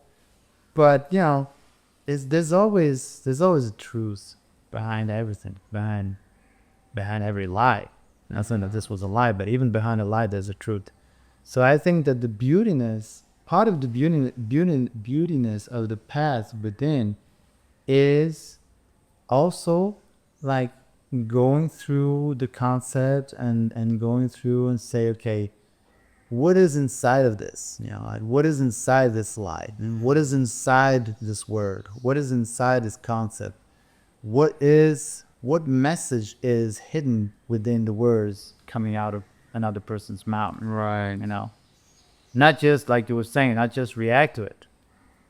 Like, understand, that's for me one of the coming out of the ignorance. Understand that if there's a reason for everything, then there's a reason why this person is telling me this. Yeah. Now, I may not be yet mature enough to deal with that concept, to deal with what she's telling me, and maybe I had to take a break. Maybe I had to tell this person, okay, you know what? I think I need a break. Yeah. Let me go in. And that takes this awareness of the subtle difference in your body. Like, I just need to break right now. I need to detach from it because it's too much. Yeah. Yeah, because I need to do a check-in. I need to check out if if any of that resonates, and I may not be able to do it. I may not have the maturity enough to do it at that point. Yeah. So, because it's all a process. That's why we go through so many relationships and so many conversations and so many lives. It's just it's just a big staircase. Do you think that like going inside and doing this checking, what you did, actually takes a lot of vulnerability? Because you need to really, Yeah, of course. really open up to possibility that you might actually. You might actually be a monster. You know, you might not be so good as you thought you were, or you might actually understand that you're human, right? To be arrogant enough, to pretend not to be. Oh my God! Yeah, exactly. Which you also are, but both. So, but This and that, yeah. yeah, and then you have to have the compassion also to accept that maybe you're not being able to have the awareness necessary in the moment to deal with that. That's self-compassion too. Because you still don't have all the tools. You're still learning. You're still an apprentice. We're all apprentices of life. It never stops. So it never stops. But it gets better. You always get stop. so. The point is not to get to the end. The point is to You have to love the process. to become better. Yeah, and loving the process, and loving like forgiving yourself and realizing that there's no such thing as forgiveness, because if you understand that everything is the way it's supposed to be, that there's no need to forgive. There's to accept. Right. That is a deep concept, because everybody talks about forgiveness and the uplifting of forgiveness and the importance of forgiveness. And I'm not saying that it isn't. I'm just saying that there's another step beyond that, where that is not even a thing anymore. It's like in India when they just say thank you or please, because it just is. They don't use the concept of thank you because there's nothing to thank, because that's what we do. Yeah, And everybody does that. So it's beyond. exactly. But in order to go beyond, you have to go beyond the ignorance, which is beyond the need to forgive, the need to be forgiven. Forgiveness is also hanging on to your ego, which was hurt at some point, and you let go of that ego, right? Yeah. So it's like, Yeah, it's like the need. Why do you have the need to forgive, and why do you have the need to be forgiven? If you understand that everything is nothing but a process, everything is part of the process, everything is needed for you to, then it's like, you insulted me. I needed to go through that experience, Do I need your forgiveness? Why should I need your forgiveness if it was a great lesson because it helped me go within? The only reason why I need your forgiveness is because I just stayed in the ego and and I didn't do any inner work, and I didn't go like, wait a second, what is this telling me? Not the person. Like, you're just an instrument, like we're all like channels, When you say something to me, there's something in it for me. It may hurt or it may not. It may be pleasant or it may be unpleasant. But there is something there for me. Obviously, if it's pleasant, it's like, oh, we're all friends. Thank you so much. You're such a nice guy. And if it's unpleasant, okay, let's go in and deal with it and understand and try to figure out and analyze it and reflect and meditate and whatever, and assimilate and accept and so like, there's no you can, I mean, I don't know if I can put this now in words, but it's like upsetment doesn't exist. It doesn't exist. Like, first of all, every time you're upset with someone, it's because there's something in you that is feeling, that is manifesting, it's like a trigger, right? So it's not what the other person said, it's what you feel. So your relationship in that conversation, it's not with the other person, it's with yourself. It's with the emotions that is creating with it. So you're like, I can't be upset with you because the reason why I'm upset with you is because I'm upset with myself. The reason why I'm upset with you is because I'm exteriorizing, I'm projecting something that you triggered inside of me, that I'm feeling in me, within me. It's like, so it's not really you. You're not, I can't blame you. You said something. You just said something. I can be upset if my past experience relates to that in some negative aspect, or I can not even feel anything because I don't identify with that, or I can even feel uplifted. You're trying to offend me, and I took it as a compliment. Why? Because the experience within didn't identify with that. It's like you always need a receptor, right? So that's where you had to go and work. You had like try to understand what is the part of me that is feeling upset about what the other person has told me or did to you. So it has nothing to do with the other. It has all to do with yourself. But I mean, obviously now it's easier to deal with the exterior, and then we're at war with each other.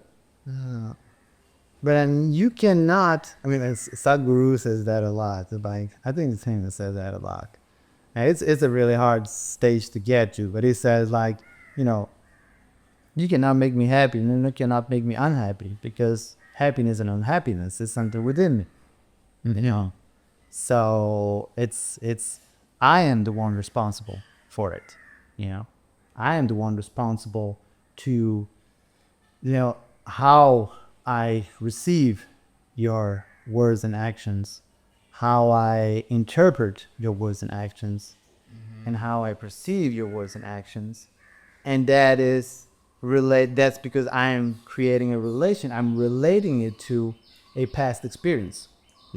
If it's a trauma, bam, then we're in conflict. Trauma response. If it was a good experience, then you don't even think about it. It comes and goes. But then that's why the negative aspects of life are such great teachers. And I've heard this all my life, and I was like, oh man, it's just words, man, because I'm going through a hard time, and I go through that. It's like, but but that's the thing, man. They've been saying this for ages, and we know it, and still don't practice it.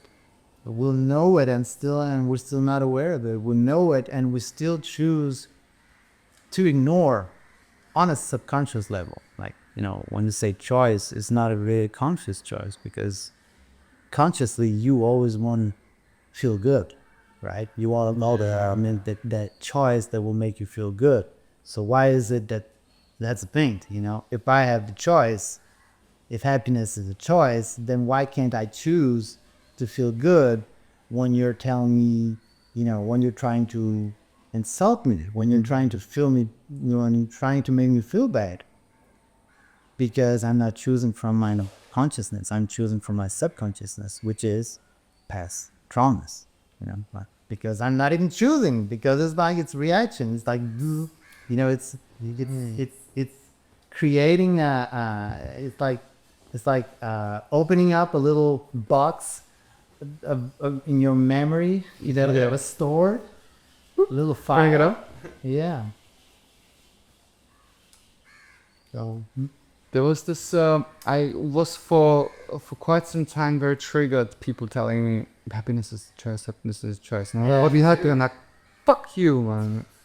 Me too. I had to go within and try to figure out what that was. Yeah. And then I started to realize that the only choice there is actually, do I want to react or respond? And I maybe not be able to respond to it properly, but at least I don't react. So I'm then, oh. And then you get better in it and reflect on it. Okay, yeah, you're right. It has nothing to do with me right now. But it still hurts.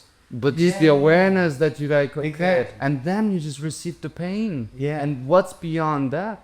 Where is that coming from? And of course, But you don't attach to the pain. and You don't identify to the pain. yeah, You just feel it. you just feel You it. don't go into the movie. You don't go into the thoughts. Story of- which It's not- been playing there again over and over again, and it's always like you get a little bit better. And sometimes you need people who hold you in that space to give you the space. Okay, what's beyond that, and really get you there, because you can only go so far with your own mind. Because often, if there's a trauma response, your mind has gotten you there in the first place. So I find it also can be a bit ignorant to think that I can just get out there by myself again. Yeah. Because we need the input from others, because I can only look at myself like through the mirror maybe, but I cannot just like boop, go out and see really what is there. But somebody else can. They can actually point you in the right direction, go this deep, and like, what's beyond that? What's beyond that? Yeah. But I mean, yeah, that's what I was saying about, you use others to get to know yourself. Yeah. Right. Yeah. But that is also because you're not used to go within. Like you're used to looking outside. I'm not saying you, but I'm saying that, there's nothing wrong. But it's That's like Yeah. slippery, sloppy road there. Not to be. I'm not saying that maybe you get to such a high level of meditation that you don't need anybody else anymore in your life because you can do it all on your own. It's not about that, but yeah. And you're also saying something that I wanted to tap in that I forgot. But anyway, yeah. What was it about? Saying, I don't know, just too much information. I'm trying to remember. I can't get access to that information. Doesn't want to be talked about. No. I guess no. Oh yes, I got it. When you let go. Exactly. That could wait. Let him go. Yeah. So about the choices, about the choice to be happy. So I also used to have the same issue. Like people would say, happiness is a choice, and I'm like, well, isn't that easy to say, right? Saying, but then I realized that there was something beyond and behind that, which I find to be almost more important, because without it there is no choice, which is the timing.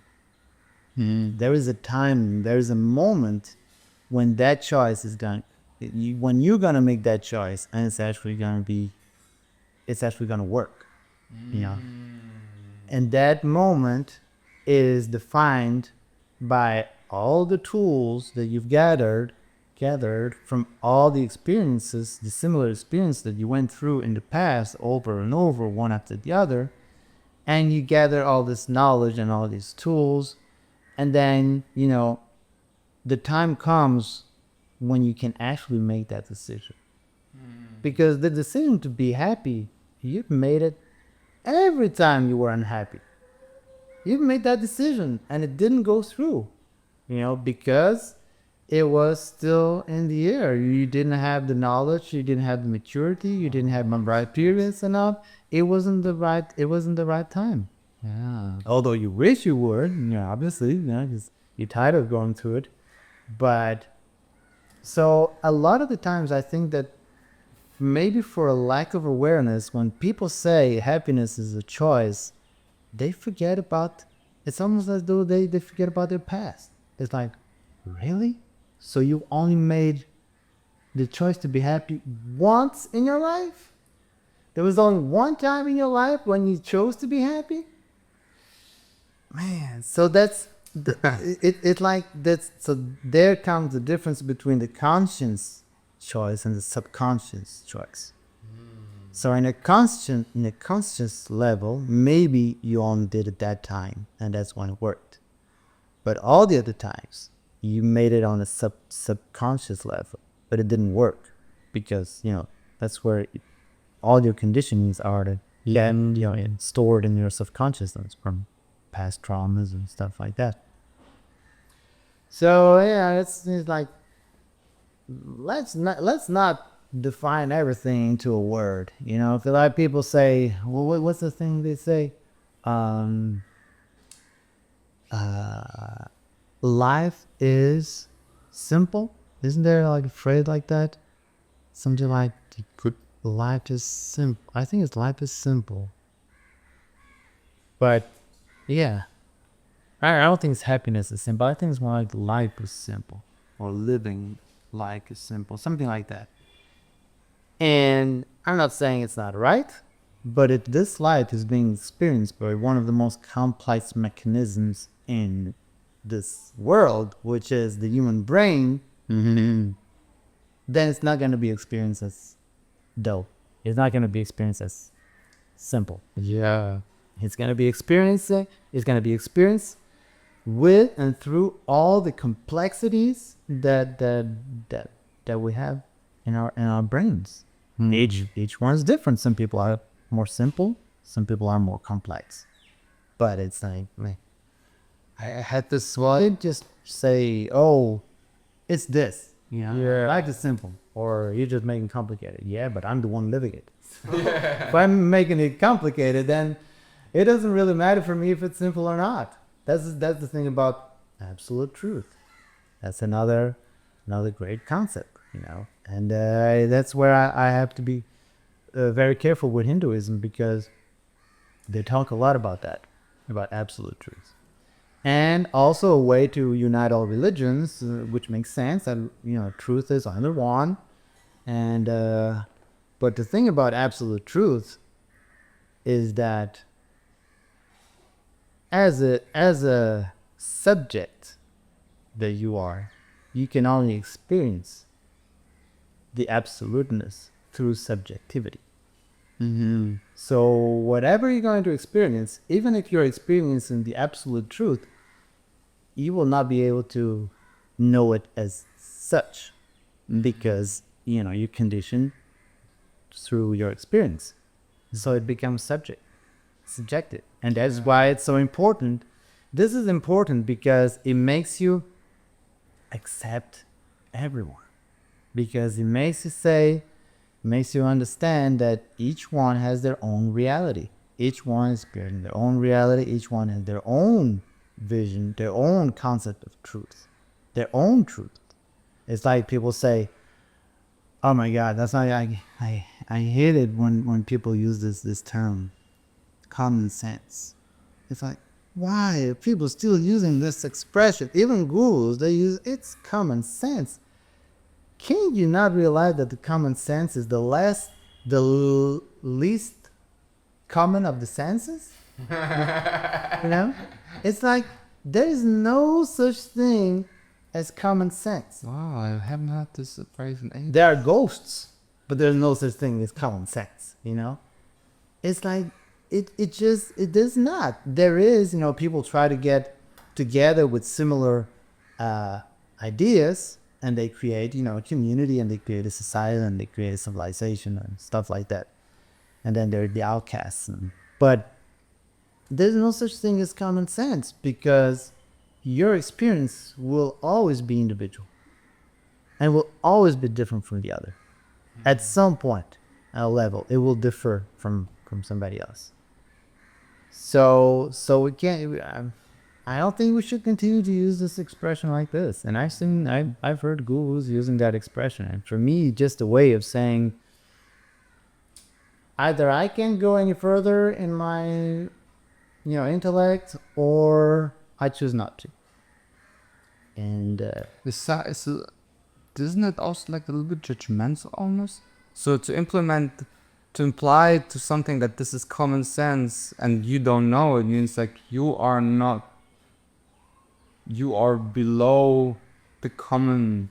Well, I mean, the thing is to affirm such a thing as common sense, you are denying at least someone.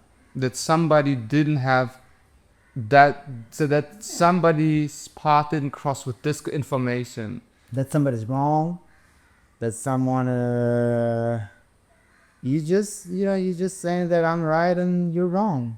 And it's like with kids, and we don't judge kids when they don't know something, because they're like, okay, they're kids, because nobody just didn't teach them that. But they could, maybe, if you would explain them in their language, they would understand it. But because maybe nobody has taught them in a way so they can understand.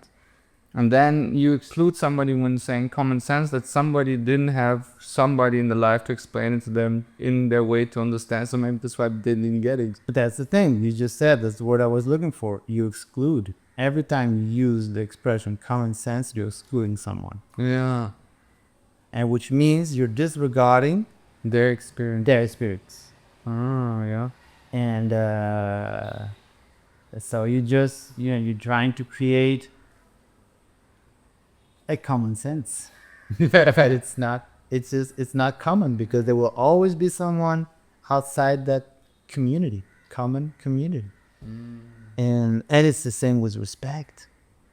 It's the same with respect, man. There's no such thing as one, because what is respect for me may not be for you.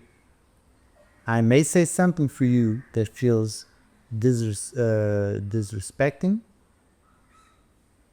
and I had no intention, because we have different backgrounds, because we have different cultures, we have different educations, we have different. It's just, so that's why it's so important to accept, to really accept and love people and give them the space to express themselves as they are, and that's also why it's important for you to work within and say, when I'm feeling disrespected, where does that come from? Because it does not What's come the from, story that I tell you? it does not come from, Do I tell myself? yeah, it comes Yeah. from something that it's triggered something from your past that is related to when the concept of respect and disrespect was created within you. But the other person may have a totally different, view on the matter, and so it's all about how you feel. You don't how do I say this? If you're disrespecting me, usually it's more me that is feeling disrespected by you than you disrespecting me.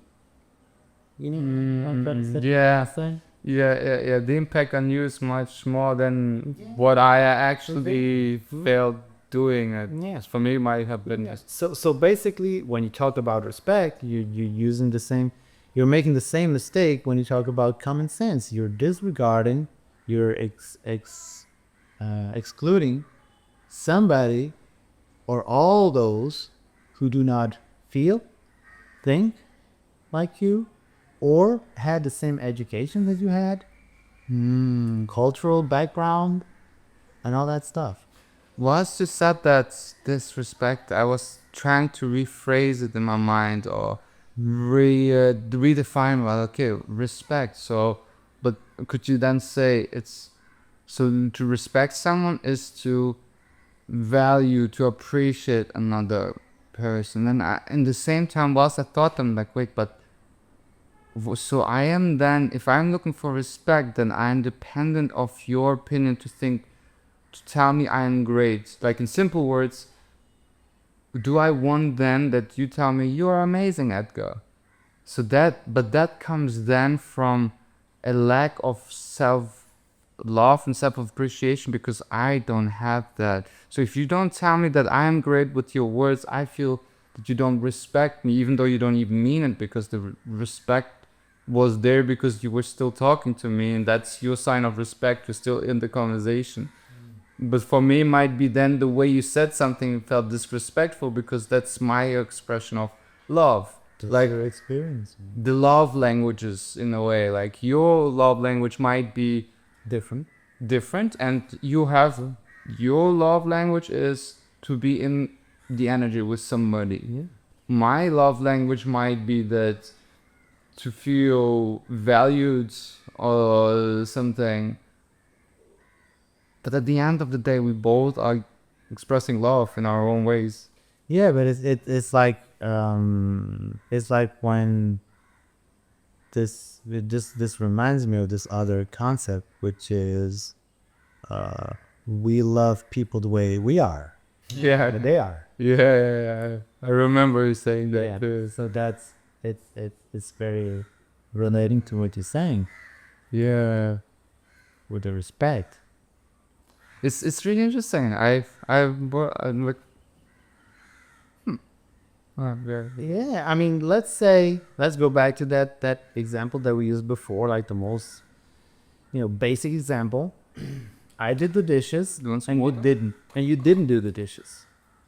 So, isn't it possible that I will interpret you not doing the dishes as a disrespectful act towards myself?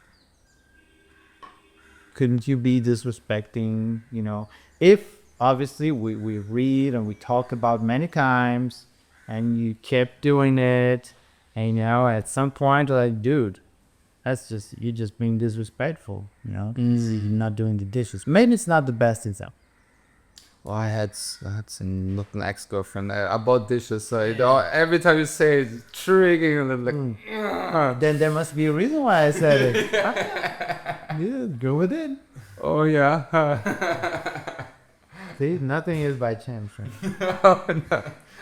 Nothing. I still cannot get over it. If you that's the thing. Some people like more rationalists. I've had some friends that were like, that's bullshit. Nothing happens by chance. I don't believe in that.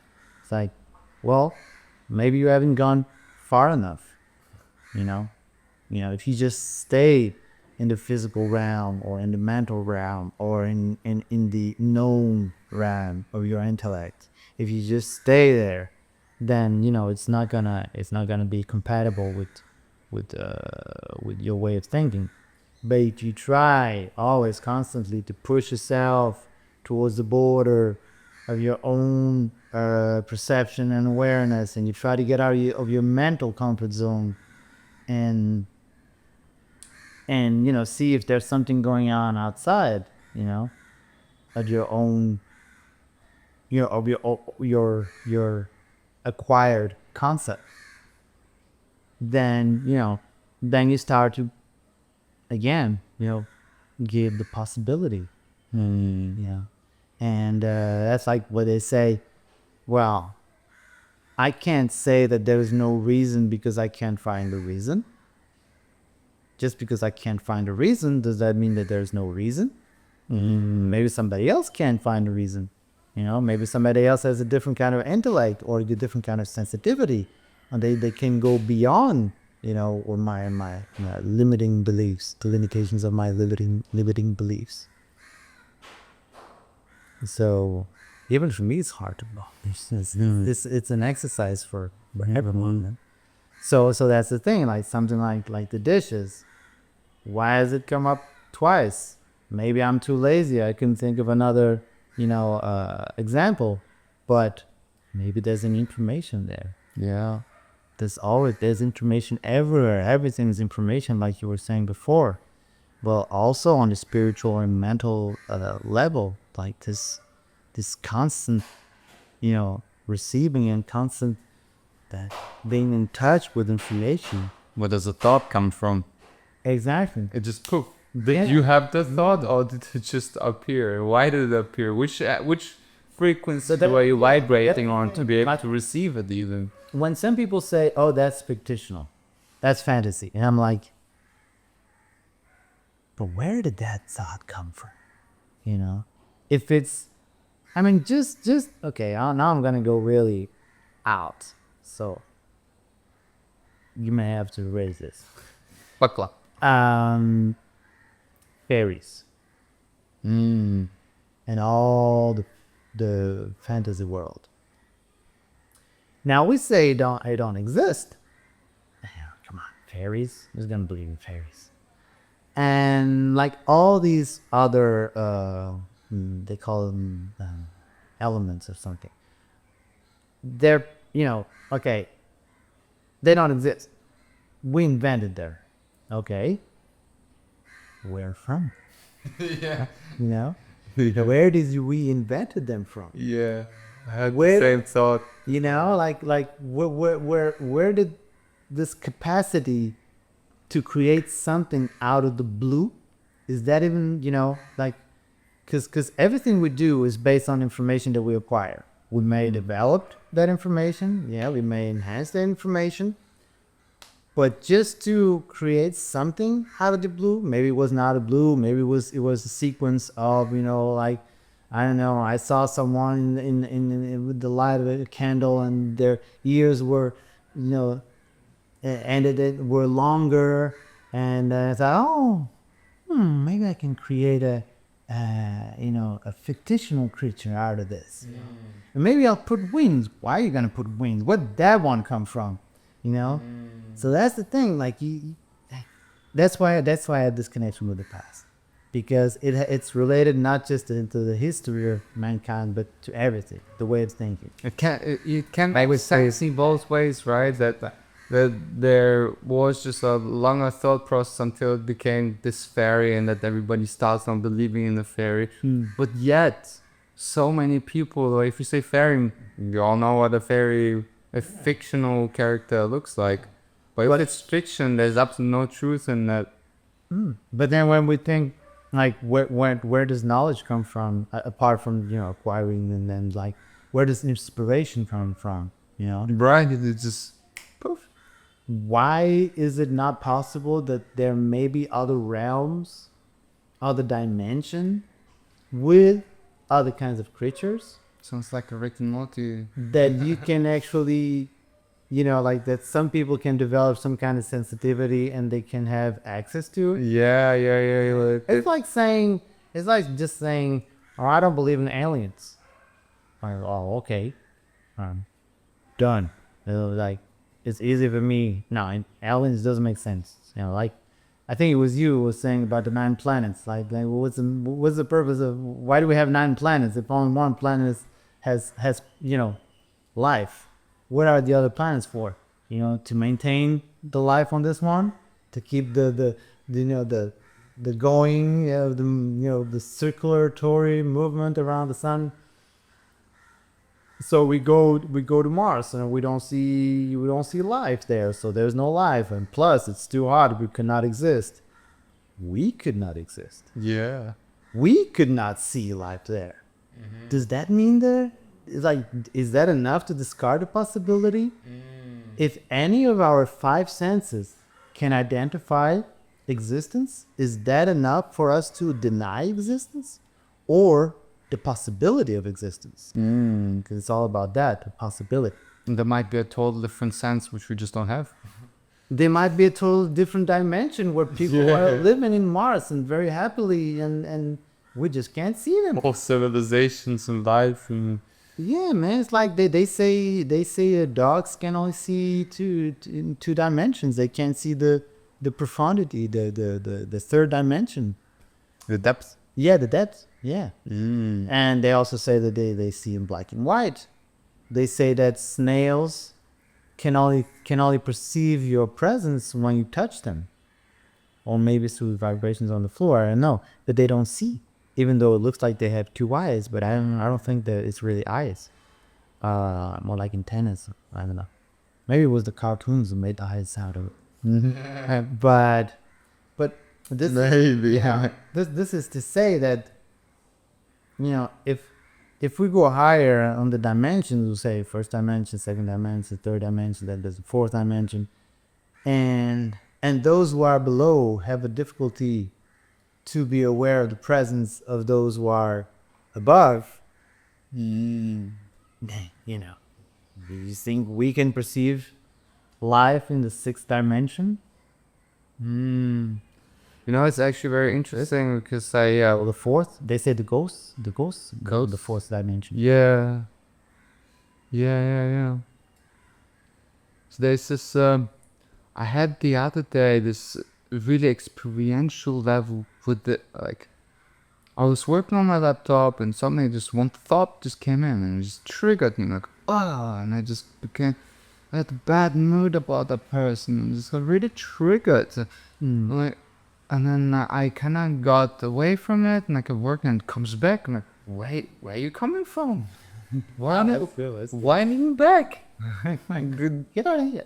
No. And then I was like, I just ignore you. And I felt it was like this cloud just really like hovering over me and like, no, please, no, you are not mine, definitely. Oh, And that was a very new thought for me, because before that I would be like, this is my thought. I just feel this from this. You're not my feeling. I didn't feel this way. You just came. You just. And you sit here with me. Can I please keep working? And then it just didn't go. I'm like, okay, now go. And I do yoga, breathe, stretch out, and kind of got better. But it was really interesting that at some point it just came, and it was just so evident that it comes from someone. That it was not yours. It's not mine. And this is somehow slowly like open up the possibility of these other dimensions, these other entities which I don't see, but they come. But that doesn't mean then they may not exist. Exactly. It's just the perception and your sensitivity towards. But that's the thing. That's why I tell people, it's like, okay, you want to go on saying it doesn't exist, go on saying it doesn't exist. But I'm just saying that why not be open to the possibility of it? Just because you can't experience it doesn't mean that it doesn't exist. I can't experience being on top of the Everest.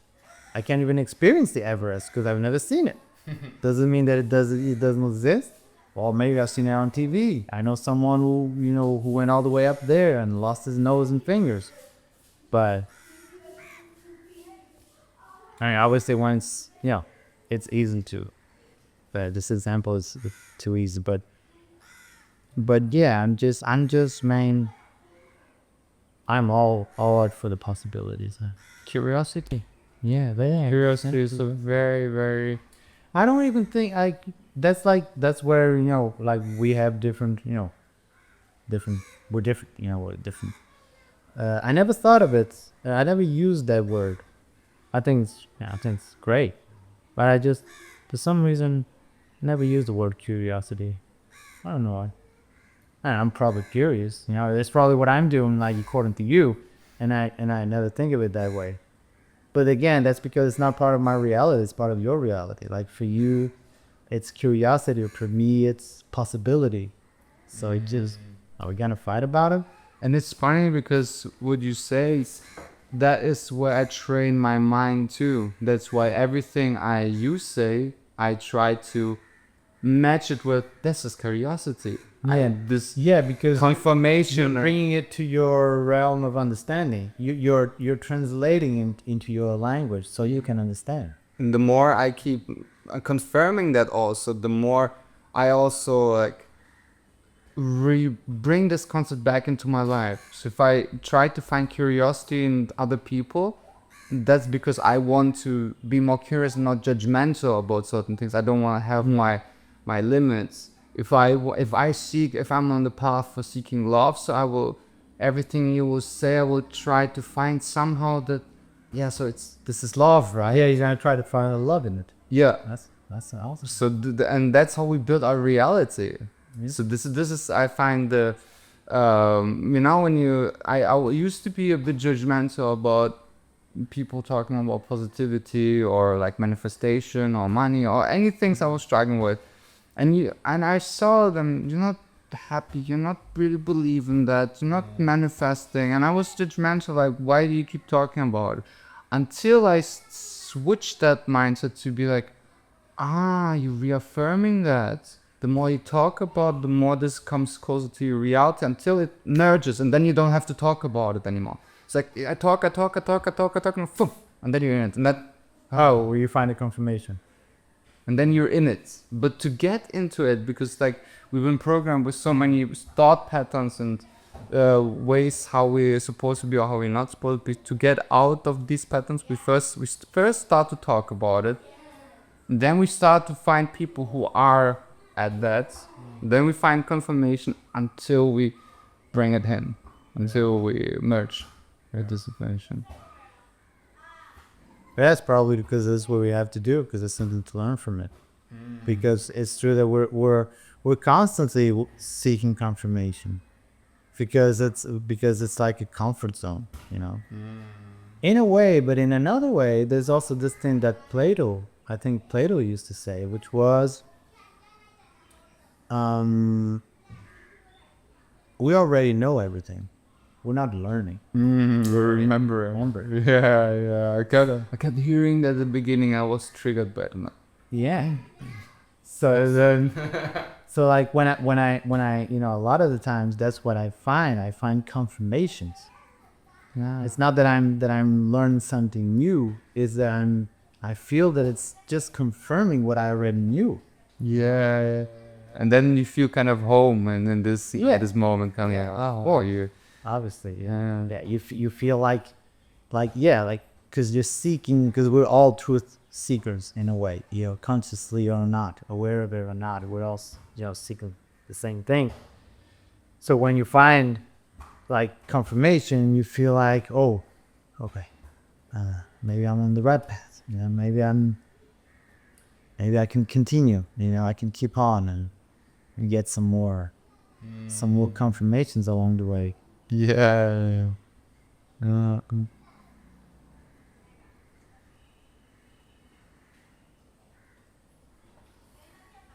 But you touched again, I go back to the same. You touched the point that I wanted to explore, and I know I put out.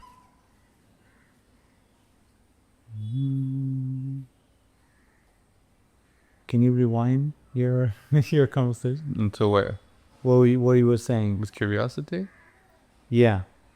That we start talking first about a certain subject, where we want to get to, and by talking it more and more, it comes close to our reality, and it's something we seek people where we find the confirmation, and then we're like, oh yeah, it gets even closer, and then you merge with this information, and then you become an embodiment of what you talk about. And then you don't talk about it anymore so much.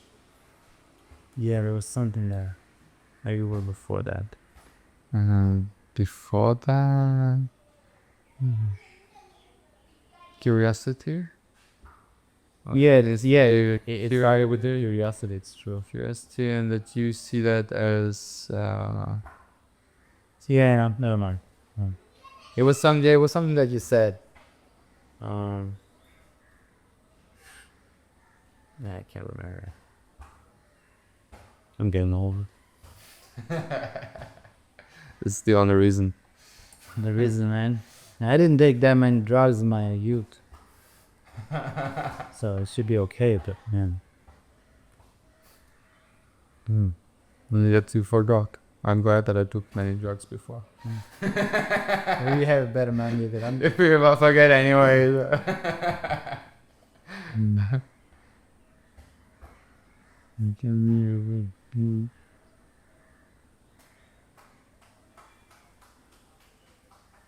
Yeah, Noah. There's something. I remember looking at your Rudraj. When I was, and now I'm trying to use it as a reference to go back to that memory, but can't get it. Something with the planets. No, it wasn't that part. It was like what you were saying, you know, after, like, within the curiosity, like the whole speech that you gave about your relationship with curiosity. Things come and go. Yeah, I find it also interesting because, like, this podcast is about man and the vulnerability. And yeah, we haven't talked about a lot about that. Yeah. But there was a lot about it. Okay. And that's what I found. I was at the beginning. I was like, oh, but yeah, I noticed that you were trying to direct it. Yeah. And I didn't really took it that much. And I found it interesting though, because then I was like, oh, this is my mind right now wanting to control situations. Yeah, so And you one, used it to do the inner work. Perfect. Awesome. yes, and then I was like, yeah, but it's not about how I define it. And then you don't really talk about masculine family. You don't talk in these duality terms so much. And that's what I was realizing. I'm like, oh, but this is not about what is the embodiment of just accepting both. Yeah. That it just is. And if you really embody masculine and feminine, then you know I deserve it. Then you you don't have to necessarily talk about and all of that. What is vulnerability? Exactly that. Knowing that I don't know, and maybe there is a possibility. Maybe there's something else. Maybe I was wrong. Maybe I was right. Let's talk about it. And that's Yeah, I guess that is one aspect of vulnerability. I mean, it's true. Well, when we talked about uh, the mind and the heart, and the industrial era, and then the hippies and all that. So that is kind of masculine and feminine, basically. So because the feminine is trying to bring the love into the mind, and living in the mind. So with nothing against the mind, it's just that we need to balance, and we went way out of balance, and probably I mean the fact that I go into all of these, I go deep and well into all of these concepts, and it's probably from my, I mean, it has a lot of mental, like very intellectual, but then it's very emotional because it deals with emotions, and it's very vulnerable, like you say, because otherwise I wouldn't even I would even go there. I would just focus on making money and or becoming someone, or making a living, or making creating a family, or going after AI, stuff like that. So obviously, the thing in my personality. So now I'm gonna, if you want, I'm gonna talk a little bit about myself, and I go fully on the feminine thing. So this go ahead. basically, I was raised by my mother because my father was never around. Yeah. So that obviously created a more developed feminine aspect of my personality, than which created actually an imbalance. Maybe in a way it's good because you have someone who's vulnerable and sensitive and spiritual and artistic, and and he's trying to go into the all these realms of possibility, and not just focused on the physicality and the mechanic functioning of the world. But then I felt, when I moved out, then I started to feel the lack of my masculine side. I really felt the lack of my father, being around in my upbringing. And then I realized, I mean, who knows how it would have been? It may have been a catastrophe. It may have not worked because it wasn't meant to be. But it did create, like you go out into the world, and there's some tools that the masculine aspect in your education brings into the creation of your personality, just like the tools of the feminine. Each one has different tools, and and that's how you get completed. They complete you. And so I was like, okay, now what do I do? Because now I'm gonna have to learn this on my own. And no idea. And well, basically, I'm just another of these, sensitive men that probably is needed in our time, so that we can try to balance a little bit. I'm no alpha male at all. But probably if I was, then I wouldn't be here talking to you, and I wouldn't even be here. And then in the first place. Yeah. And I'm actually, yeah. It takes a while to realize that, oh, maybe it wasn't such bad. Maybe it wasn't so bad.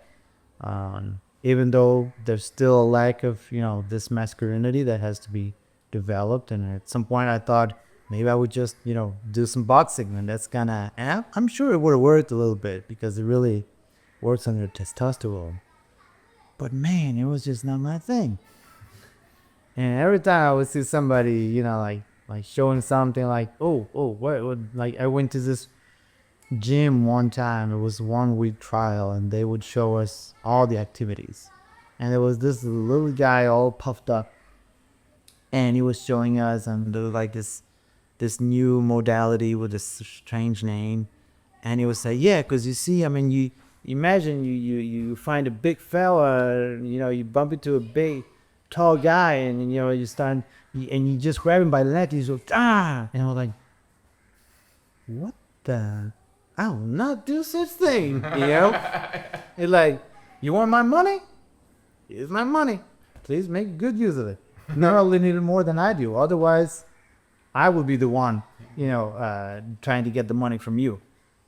So that's where you see compassion in the world, right? That's where you see empathy in the world. That's where you see change in the world, because you don't see violence reacting with violence, and you don't see ignorance reacting with ignorance. Because when you come to me to try to steal money from me, you're ignorant about my situation. And when I try to defend myself from you, I'm ignorant of your situation. Because we're all ignorant about the past. It's mostly in the past. That's why for me, it's the past is so important, because that's where ignorance is. That's where ignorance comes from, and that's where it has to be, dissolved. That's where you have to bring the awareness, and you have to bring the awareness into it, and you have to bring the knowledge out of it. The past, I mean. And so, man, that's the thing. And so honestly, I'm glad. Maybe if my dad would have been around, maybe I wouldn't be so empathic and compassionate, and like we were talking about love, man, unconditional love. That's the only way out. That is the only way out, because we have been taught as kids. We have been taught through punishment. Yeah. Now I don't know. I don't have kids, so I would have to try it on them, in order to see if it really works. But we have experienced that punishment does not work. It may work at a short term, but not at a long term, because you punish someone, and maybe next time they're gonna do the way you want, but it's not gonna be from the heart, and maybe it's not gonna be so damaging to them. They don't evolve into psychopaths. Okay, maybe some will, and probably because of that. But they will have, these past traumas, and these lacks, and these conditionings, and these limiting beliefs, and these blockages that will make life harder for them. Now, is it possible to raise a child without punishment from a constant state of unconditional love? We don't know. And you know why we don't know? Because we're afraid. Because we're afraid to experience it. Because we're afraid to try. We think that if we only give unconditional love to a child, then it will be a spoiled brat. And it will do even worse in the world. But what if not? What if not? What if by giving unconditional love, we will allow that human being to develop to his full potential? Obviously, there's going to be a lot of, friction and conflict, and, and then maybe some identity crisis. But I mean, it's like raising someone, educating someone through punishment, it's the same as prohibition. Yeah. It does not work. And that's why I focus so much on the past, because that's how we learn.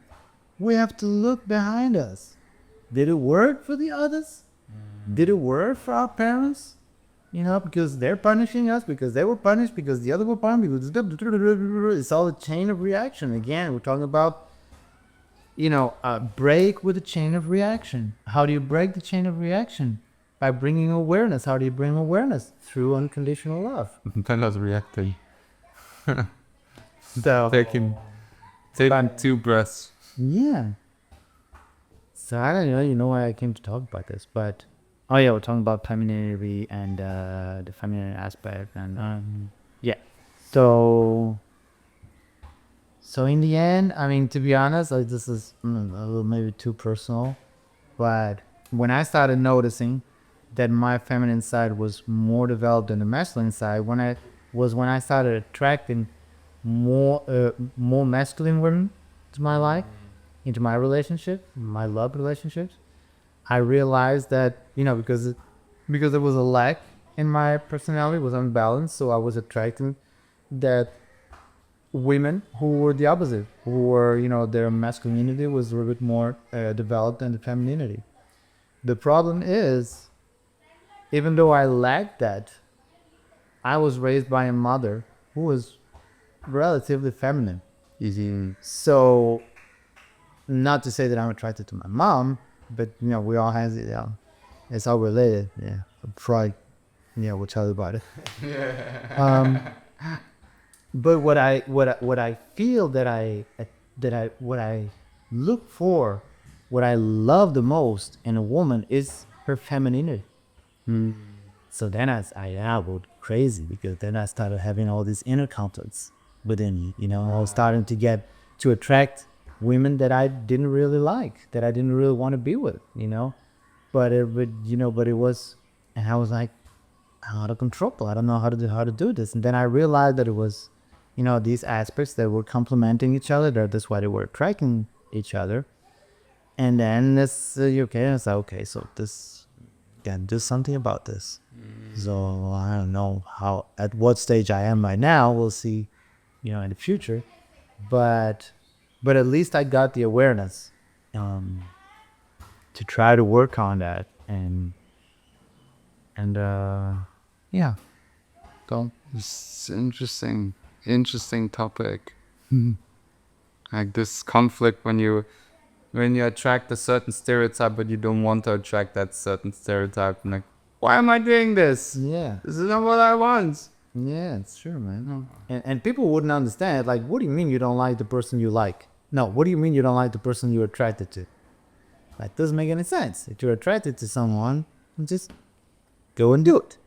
Now we get all these inner conflicts, man. It was crazy.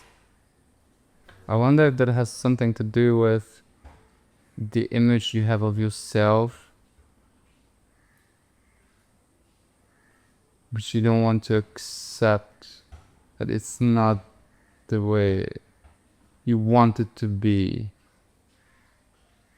I don't know if it actually makes. I don't think it makes sense. I was never aware until this started. This is what opened my eyes, because until then, I was just, I didn't think about feminine, masculine, within the same person. That's when I started to realize. Now, people talk about divine masculine, divine feminine. There's all these workshops, how to enhance, and then obviously it's like a whole bunch of money. Say I get a group of whole bunch of men together doing their rituals, and I'm like, yeah, but you know what? I'm not gonna spend a whole bunch of money that I don't have to go to, to go to this unknown world. Who it could work, but I'll just have to figure it out some other way. But there is a big thing about that. It's been a while now. This is like the divine masculine.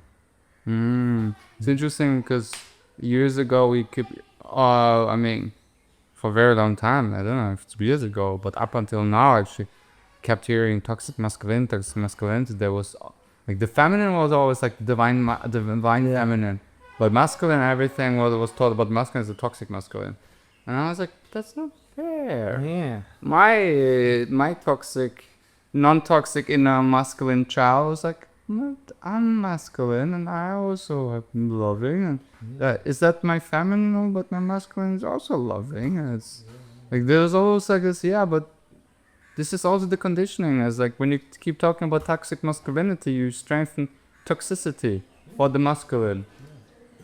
So how about we talk about the divinity of both of us and strengthen the quality we want to see? Because the words we keep talking about, that will manifest our reality. The energy will bring back to that. Makes sense. And there's also one thing that is, for me, is very important about the concept of toxicity. Toxicity is a chemical reaction between two compounds that create that,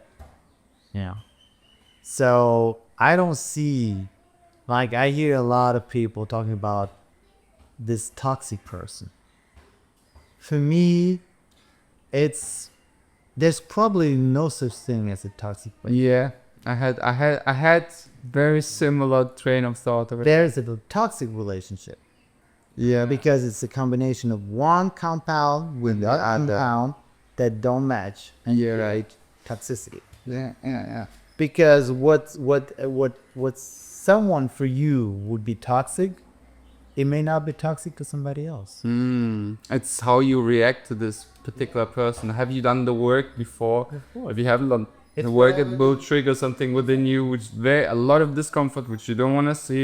So you label them as toxic, so you can detach from it and just run away from Exactly. the situation. So you're just avoiding doing your own work because you're blaming it on the other. Come on, man. You want to say that there's nothing toxic within you, like you're just all good. I'm saying. Yeah. No, the other one is what's this word now? It's also very in vogue. It's toxicity, and then there's this other one. I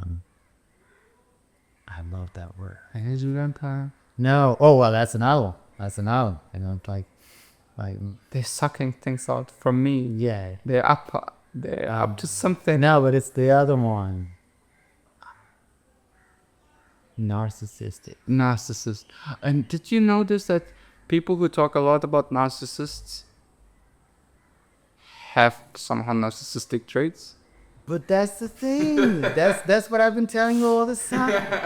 The only way you can recognize something in somebody else is if you have it in you. Yeah. And that's why you get upset with somebody. Because you're getting upset with yourself.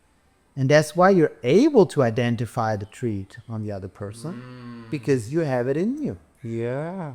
And that's why we're all one and we all come from the same. Word. The thing is, we have it in different levels. Yeah, it's on a spectrum. Like, let's say you have 10% of, jealousy.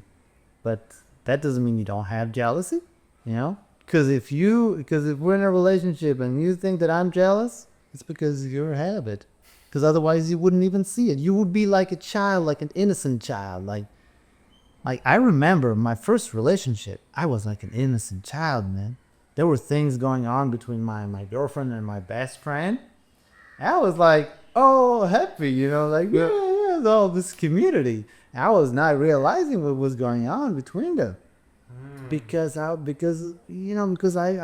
couldn't even fathom infidelity or jealousy. And then it took probably one person tell you that this is wrong what they do. You should feel maybe like that. Or how did that go? Maybe at some point it was too obvious. Or maybe at some point I developed that thing that I could identify with. Maybe it was within me, but I didn't see it. Or I don't know. That is like, hard. Imagine there would be one person who'd be like, sick, and it's beautiful. Oh, totally. See, this is love what you feel, and this is love what they feel, and I had actually about that. Yeah, other day really it was like a really strong experience. So this girl who I was seeing, I'm still very very much attached to. And it's like this, we don't really know what is happening right now. It's just like, it's just, and she was sharing that so she's going through her own process right now, processing a relationship she was in, and she was in a polyamorous relationship, but that broke off, and then it just really hurt me as well, because she couldn't then give me any attention anymore, and because she has to process, and we became very, very distant, and it's like, this is not the person I have met, and it just felt so hurtful for that. And it's really big process, and which I could talk for hours. But anyways, but then she was talking about, she was at the festival last week, and she just had cuddles with somebody, just this really close cuddles. She said easily something could have happened there, but now I'm not in this space to go there even. So first she says there was an intimate cuddle there, and I know how intimate this feels with her. There comes this like jealousy, like, oh, but why I don't not have jealousy, just something. I don't want to label you. This feeling of, oh, and then she says, but nothing happened because I cannot be there. I'm like, Hey, what? but that's absurd. Why am I going through all these feelings? Yeah. And then I was doing meditation, and then I sit there, I'm like, what do I feel? What do I really want to feel towards her? Like, if I'm here and I know she's going through a rough time, I want her to feel loved, that to support her. So if I would be the love, what would I do? I would send love to her. How would she receive? She would receive that through this person who gave her this hug. So through me, this is a version of me. I can feel as if I sent, this is a part of me. I sent this version of me to hug her, to have this. And suddenly this feeling was like, poof. It was crazy. It was like a, really, I feel, and then I even felt like something with me. And I felt so happy that she had this intimate cuddle with somebody. And then I was like, wait, this feeling, what he gave her, this feeling I felt when I gave her, so he actually just was a part of me just giving this to her. So, and I felt so connected to this person who cuddled her. It was just so like, Yeah. I could give this love through him. Not only you did the exercise with her, within you, but also with him, with you. That's amazing. It's just hard to do it with her, but to do it with him too, that's great. And that's the way it is, man. That's the way it's supposed to be. It's just like, if I am this love, That's then true love. I gave her this love through him, and he received that impact, like this connection that she needed in that time. And if I really love her, as I say I do, then this is what I want her to have. I want her to feel good. I want her to be cuddled and just warm and like, life is good. I want her to be as loved as possible, all the aspects. But what triggers me then is just like, it's not me giving it to her. Yeah. It's love. This is what has to matter, not the. Yeah. And Well, that's the work, man. That's the work. That's how you step by step break the chains, break the matrix. Because that's another matrix. Like you were talking about the matrix before, which is the same as Hindus talk about Maya. It's very similar. And the matrix, it's like one within the other. You get out of one matrix, you're into another. It's like the comfort zones. You get out of one comfort zone, but then the outside becomes a comfort zone. So yeah. And that's why it's a never-ending process. But yeah, man, like you're conditioned. Like now, the next step would be to be able to go beyond and back in time and try and realize, like you were trying to do with me, like, why is it that, was it someone that made you see this other side? Like what created that reaction of jealousy? What may have conditioned your information in your subconscious from your past experiences that created this trigger and this reaction of immediately, like you had to go through a process to get into the love, but it was immediate to get into the jealousy. Yeah. Yeah. Or Yeah. why, man? Just that possessive. We're trained in that. We've trained this I guess neurocapitalist. it's fear, you know. It's like that fear. That fear. It always goes back to the Yes. but That they in won't. caves, man. When we lived in caves, we were hunters, and we had to stick together, you know, because otherwise, you know, we might get eaten by a lion. So yeah, like this need of inclusion, this need of possessiveness, and this fear. Yeah, maybe there may be other things A about it. little bit like with money, if you think about that too. Because like white people who have money don't give people who, even though they have more than somebody else, because they fear that they don't have enough. Yeah, Because we have that, even like so many people, how many people really share like what they have? Like there's a lot of people, of course, but a lot of people, and I also notice when I do have fear out of lack, and I might have more than somebody else, but I still have it. So, and if we really tap into this abundant statement that there is no lack, there is enough love, there will be another person who will love me as well as she did. I will feel this again. But after every breakup, for some time, I'm going through this crisis. Like, and in the meantime, because that may or may not happen, you know, like we try to say, you know, hopefully it will. But in the meantime, there's this self-love word, right? That may get you to a point where you won't need it anymore. And you will experience it and enjoying it when you get it, but you won't need it. yeah, I mean, I felt there were like 3 moments in my life that I can think of for some reason. I don't know why. And all my girlfriends would be, you know, very offended with this. But there were these 3 moments with these 2 women that I experienced that was just, and they were not, I mean, with one, we spent one night and it wasn't, I mean, she was drunk and no, not much happened that night. But she made me feel, in 2 moments of that day, she made me feel like nobody else has ever made me feel. And she made me feel like that's what I want to feel, you know? And I knew she wasn't the one. I knew she wasn't the one. And still not being the one, she gave me that. Or still not being the one, I experienced that with her. For some reason, you know, maybe she wasn't even aware of it. You know, she was just being herself, you know. And I just tapped in, maybe because I was in so much need. I don't know, but I tapped in these 2 emotional states that were just, wow.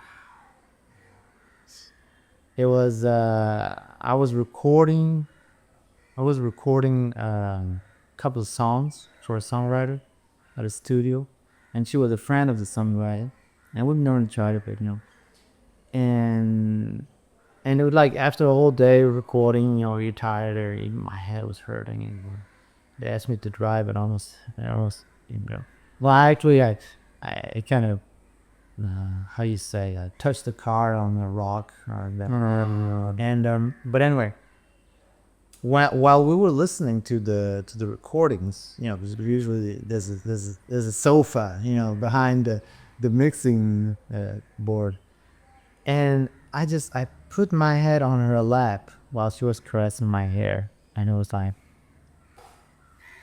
and oh my God, this is what I've been, you know, desiring. This is what I've been wishing for, needing, and it was just so, like, it was just so amazing. And then the same day at night, they all ended up at my place, and I was sharing it to other person. And And there was this guy, the producer, the guy that was the producer, another bass player. And he gave really some really good ideas, and it was really good producer. Bass players are really good producers. And but he was so drunk. But she was really drunk. Like everybody was really drunk. Except me, because I'm not. Yeah. And she was, and my head was hurting so bad. At some point, I didn't want to go to bed, so I just stayed out in the living room while they were eating and drinking. I was like, and then I went. Then I was like, yo, I'm going to Daniel Marlowe. But I felt that he was trying to get her, he was trying to get in her pants so bad. And for some reason, I felt that she, I just left my door open in my bedroom because I wasn't sure that she was really feeling it. It felt like she was trying to not get into his web, and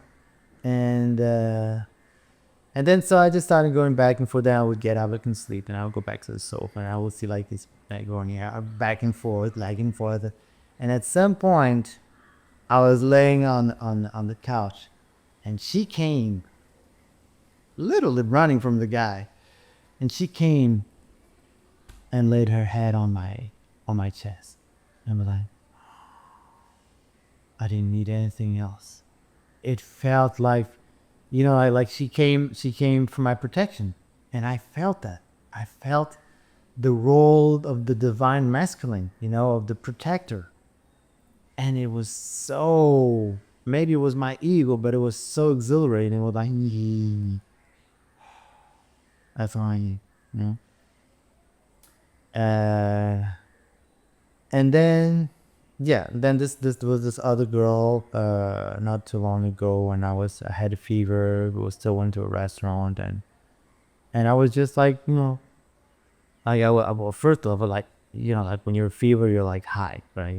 Like you're dozed off, you're drugged, and even though you're not taking anything, but and she was just there, she was taking care of me, and nothing ever happened. Like with the other one, we still, there's still some kisses involved, we stuck together, stayed bed, because then I went to bed, and I left the door open because of that, and she came. At some point she came. And the guy came after her, completely naked, and rolled over the bed, my bed. And they were like, oh, let's do a treat or something. They were like, get the hell out of my room. But I love this guy. For some reason, I always connected to him. Yeah. So I was not pissed at all. I thought it was so sweet. He looked like a giant baby. Naked and rolling on my bed. Or like, no, man, that's not happening. So she better leave. So we just left. And so that's why, so she stayed and she slept with me, but she was too drunk, so nothing happened. But so you see, like, there was these 3 moments of such extreme intimacy that was mostly coming from within me, that I, for some reason, got to experience with almost kind of random people, because the other one, we're not even in touch anymore. At some point I got a little confused and I tried to date her, but it wasn't happening, and I'm glad it didn't. And with this last one, hey, I just figured that I'm repeating this pattern that I had to work on. But yeah, I don't even know why I was telling you this, but came out. Okay, well. Yeah, because you were talking about relationships. Yeah. But it's not your fault. It has to come from within, man. And you did a beautiful work there, and you just gotta keep on doing it, and I gotta keep on doing it. It really has to come from there. That's why at some point I was like, I'm gonna become a monk, because this thing ain't working, and I really need to do a lot of inner work if I want, because I have this belief that if I am to be with somebody, it has to be a high level relationship, It has to be. Why cannot just really love you? No, but yeah, but in order for it to be loving without the toxicity, it has to come it has to be with a lot of awareness, you know, awareness and consciousness, and in order to do the work that you did. You probably you wouldn't have done that a couple of years ago. You know, you would just felt the jealousy. Now even there, so so that's the thing. Like, you know, in order to be able to break the pattern of the toxic relationships that most of us, you know, kind of are in one way or another. You know, yes, we use them. We use the relationships to do a lot of work, but we also need to spend a lot of time alone in order to do that. Yeah, no. Because if we're constantly in conflict, it's like we're always outside. So like, so we need a break, and it may come to a point, like it's what they say. It's like when you don't need it anymore, that's when it comes to you. And I'm still like, yeah, but then if I don't need it anymore, then why, you know, why would I, you know, why would, I don't need it, get out of here. But we'll see. I don't know. It's hard for me. It's hard for me to picture myself with someone, actually. It's been a while, and I went through a lot of struggle, a lot of loneliness, a lot of lack, a lot of searching and looking for around and stuff. And I don't know. It kind of feels that I'm finally getting to this place of quietness, you know, and not need. And I'm working on a lot of stuff, so I have a lot of stuff to work. But It's a process. yeah.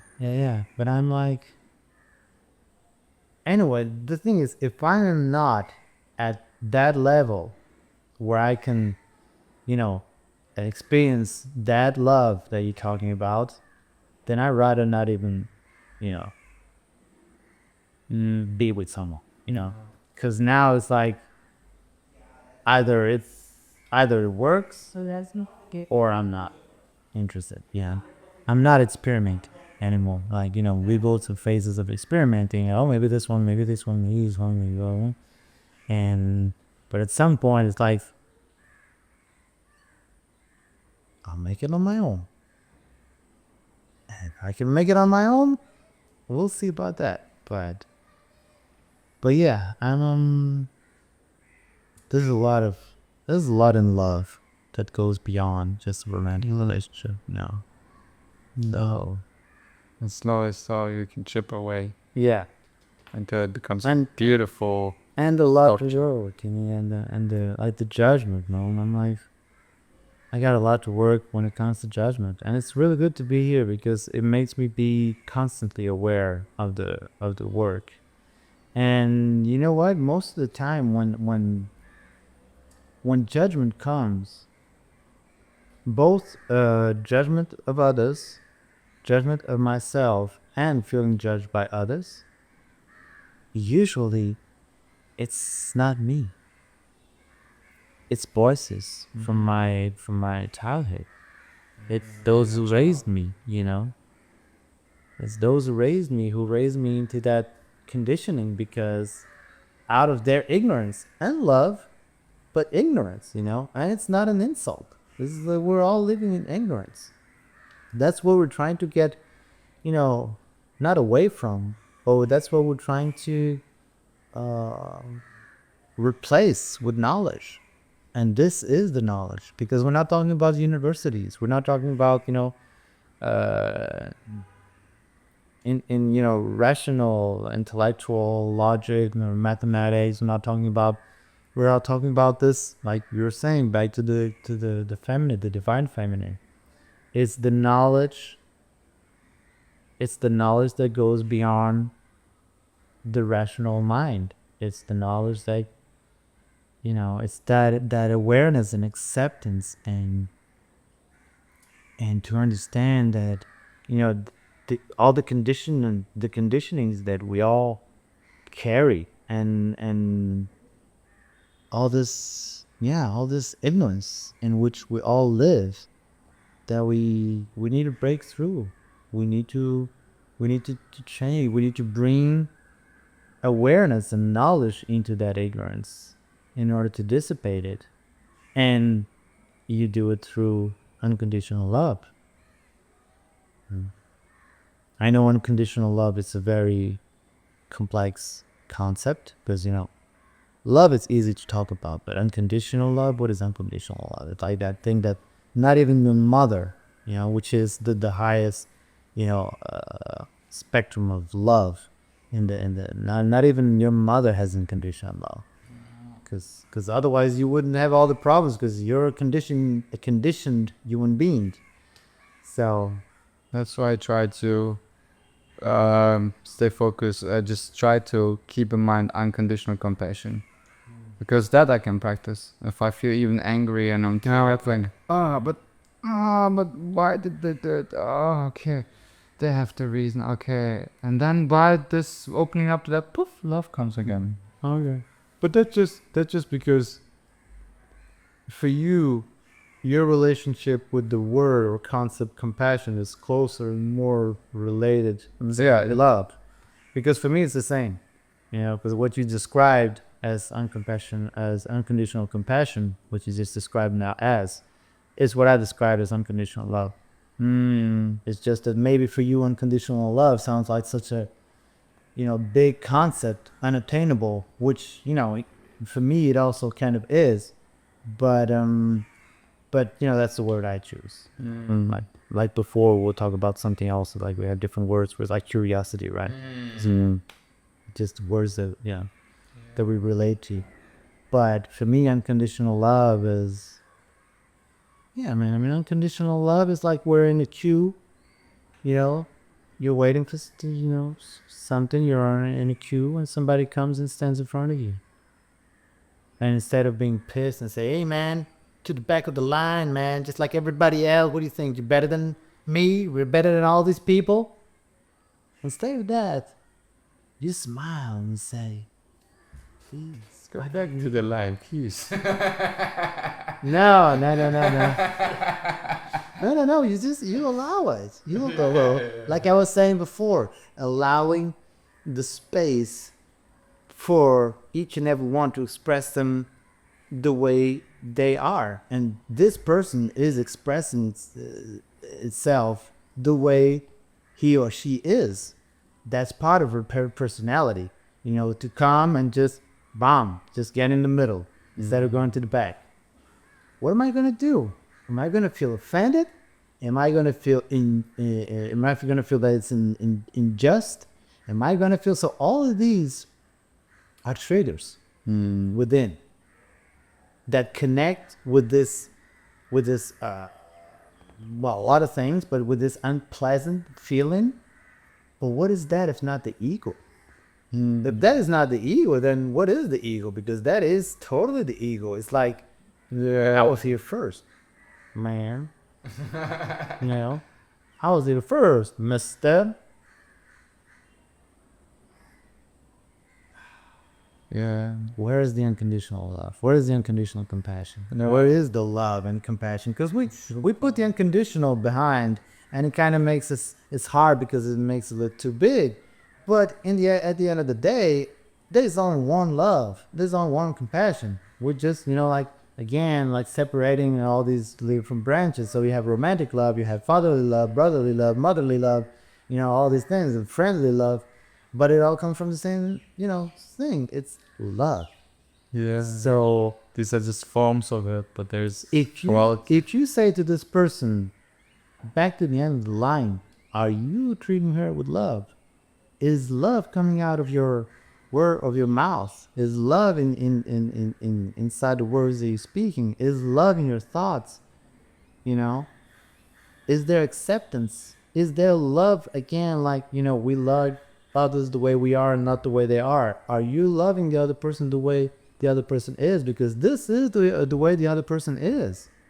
Do you choose to accept it or not? Or do you want to change them? You don't have to live with it. You don't have to live. You don't even know this person. She's not your partner. You don't have to. A lot of things you don't have to deal with. A lot of emotions, but that emotion you had to deal with, and that emotion comes from within you, not from that person. Yeah, sure. So why should you be more important than her? Why should she be more important than you? That's what you think immediately, because that's the egoic thing. to think, why are you more important than me? Okay, well, how about, doing the question the other way around? Why are you more important than her? Oh, because I was here first.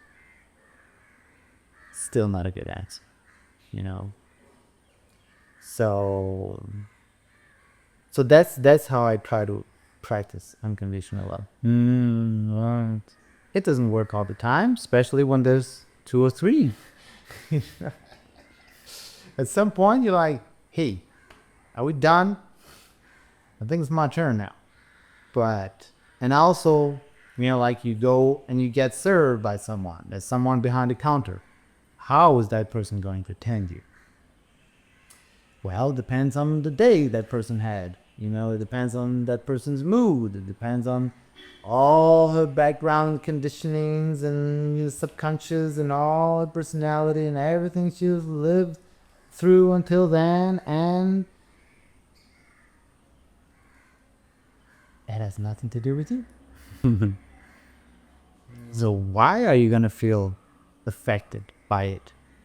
Yeah, it's her life, it's her conditioning, it's her problem. This person is. You don't have to. That's like we're talking about reaction, right? Like reaction would be, violence creates violence. So here we go, back into the mouse wheel, the red wheel, the hamster wheel. So that's how you start to change things, even though it's not. You think it's not having any effect. Because like we were talking before, it's on a very personal level. But that is not, it's like when they say, what's the goal of meditation? Enlightenment. No, the goal of meditation is meditation. So what's the goal of unconditional love? Is it to create a movement and change the whole world? No. It's to love. It's to love. Yeah. It's the love. Is that gonna change the whole world? Hell yeah. At some point. But do you have time? Time is another concept. Like we're all stressed out because of time. I think if it wasn't the time, we would be very happy. So it's like, man, there's no time. There's no time. There's no space. Just there's only allowing, because allowing is embracing and allowing is loving. You can't love if you're not allowing. That's not love. So yeah, so you see like the person had a bad day, and she's sometimes it's hard. You had a bad day and you could use a smile, and you got the opposite. Yeah. So deal with it. Why are you gonna be mad at the other one? The other one is dealing with their own stuff.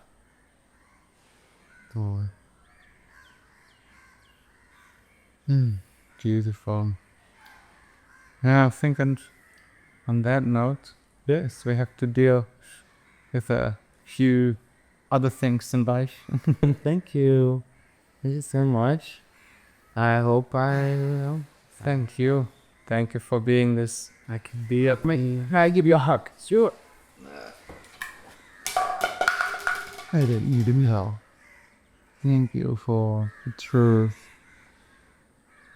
Thank you for love. Thanks for trust and Thank you for your love and compassion, man. And vulnerability. thank you.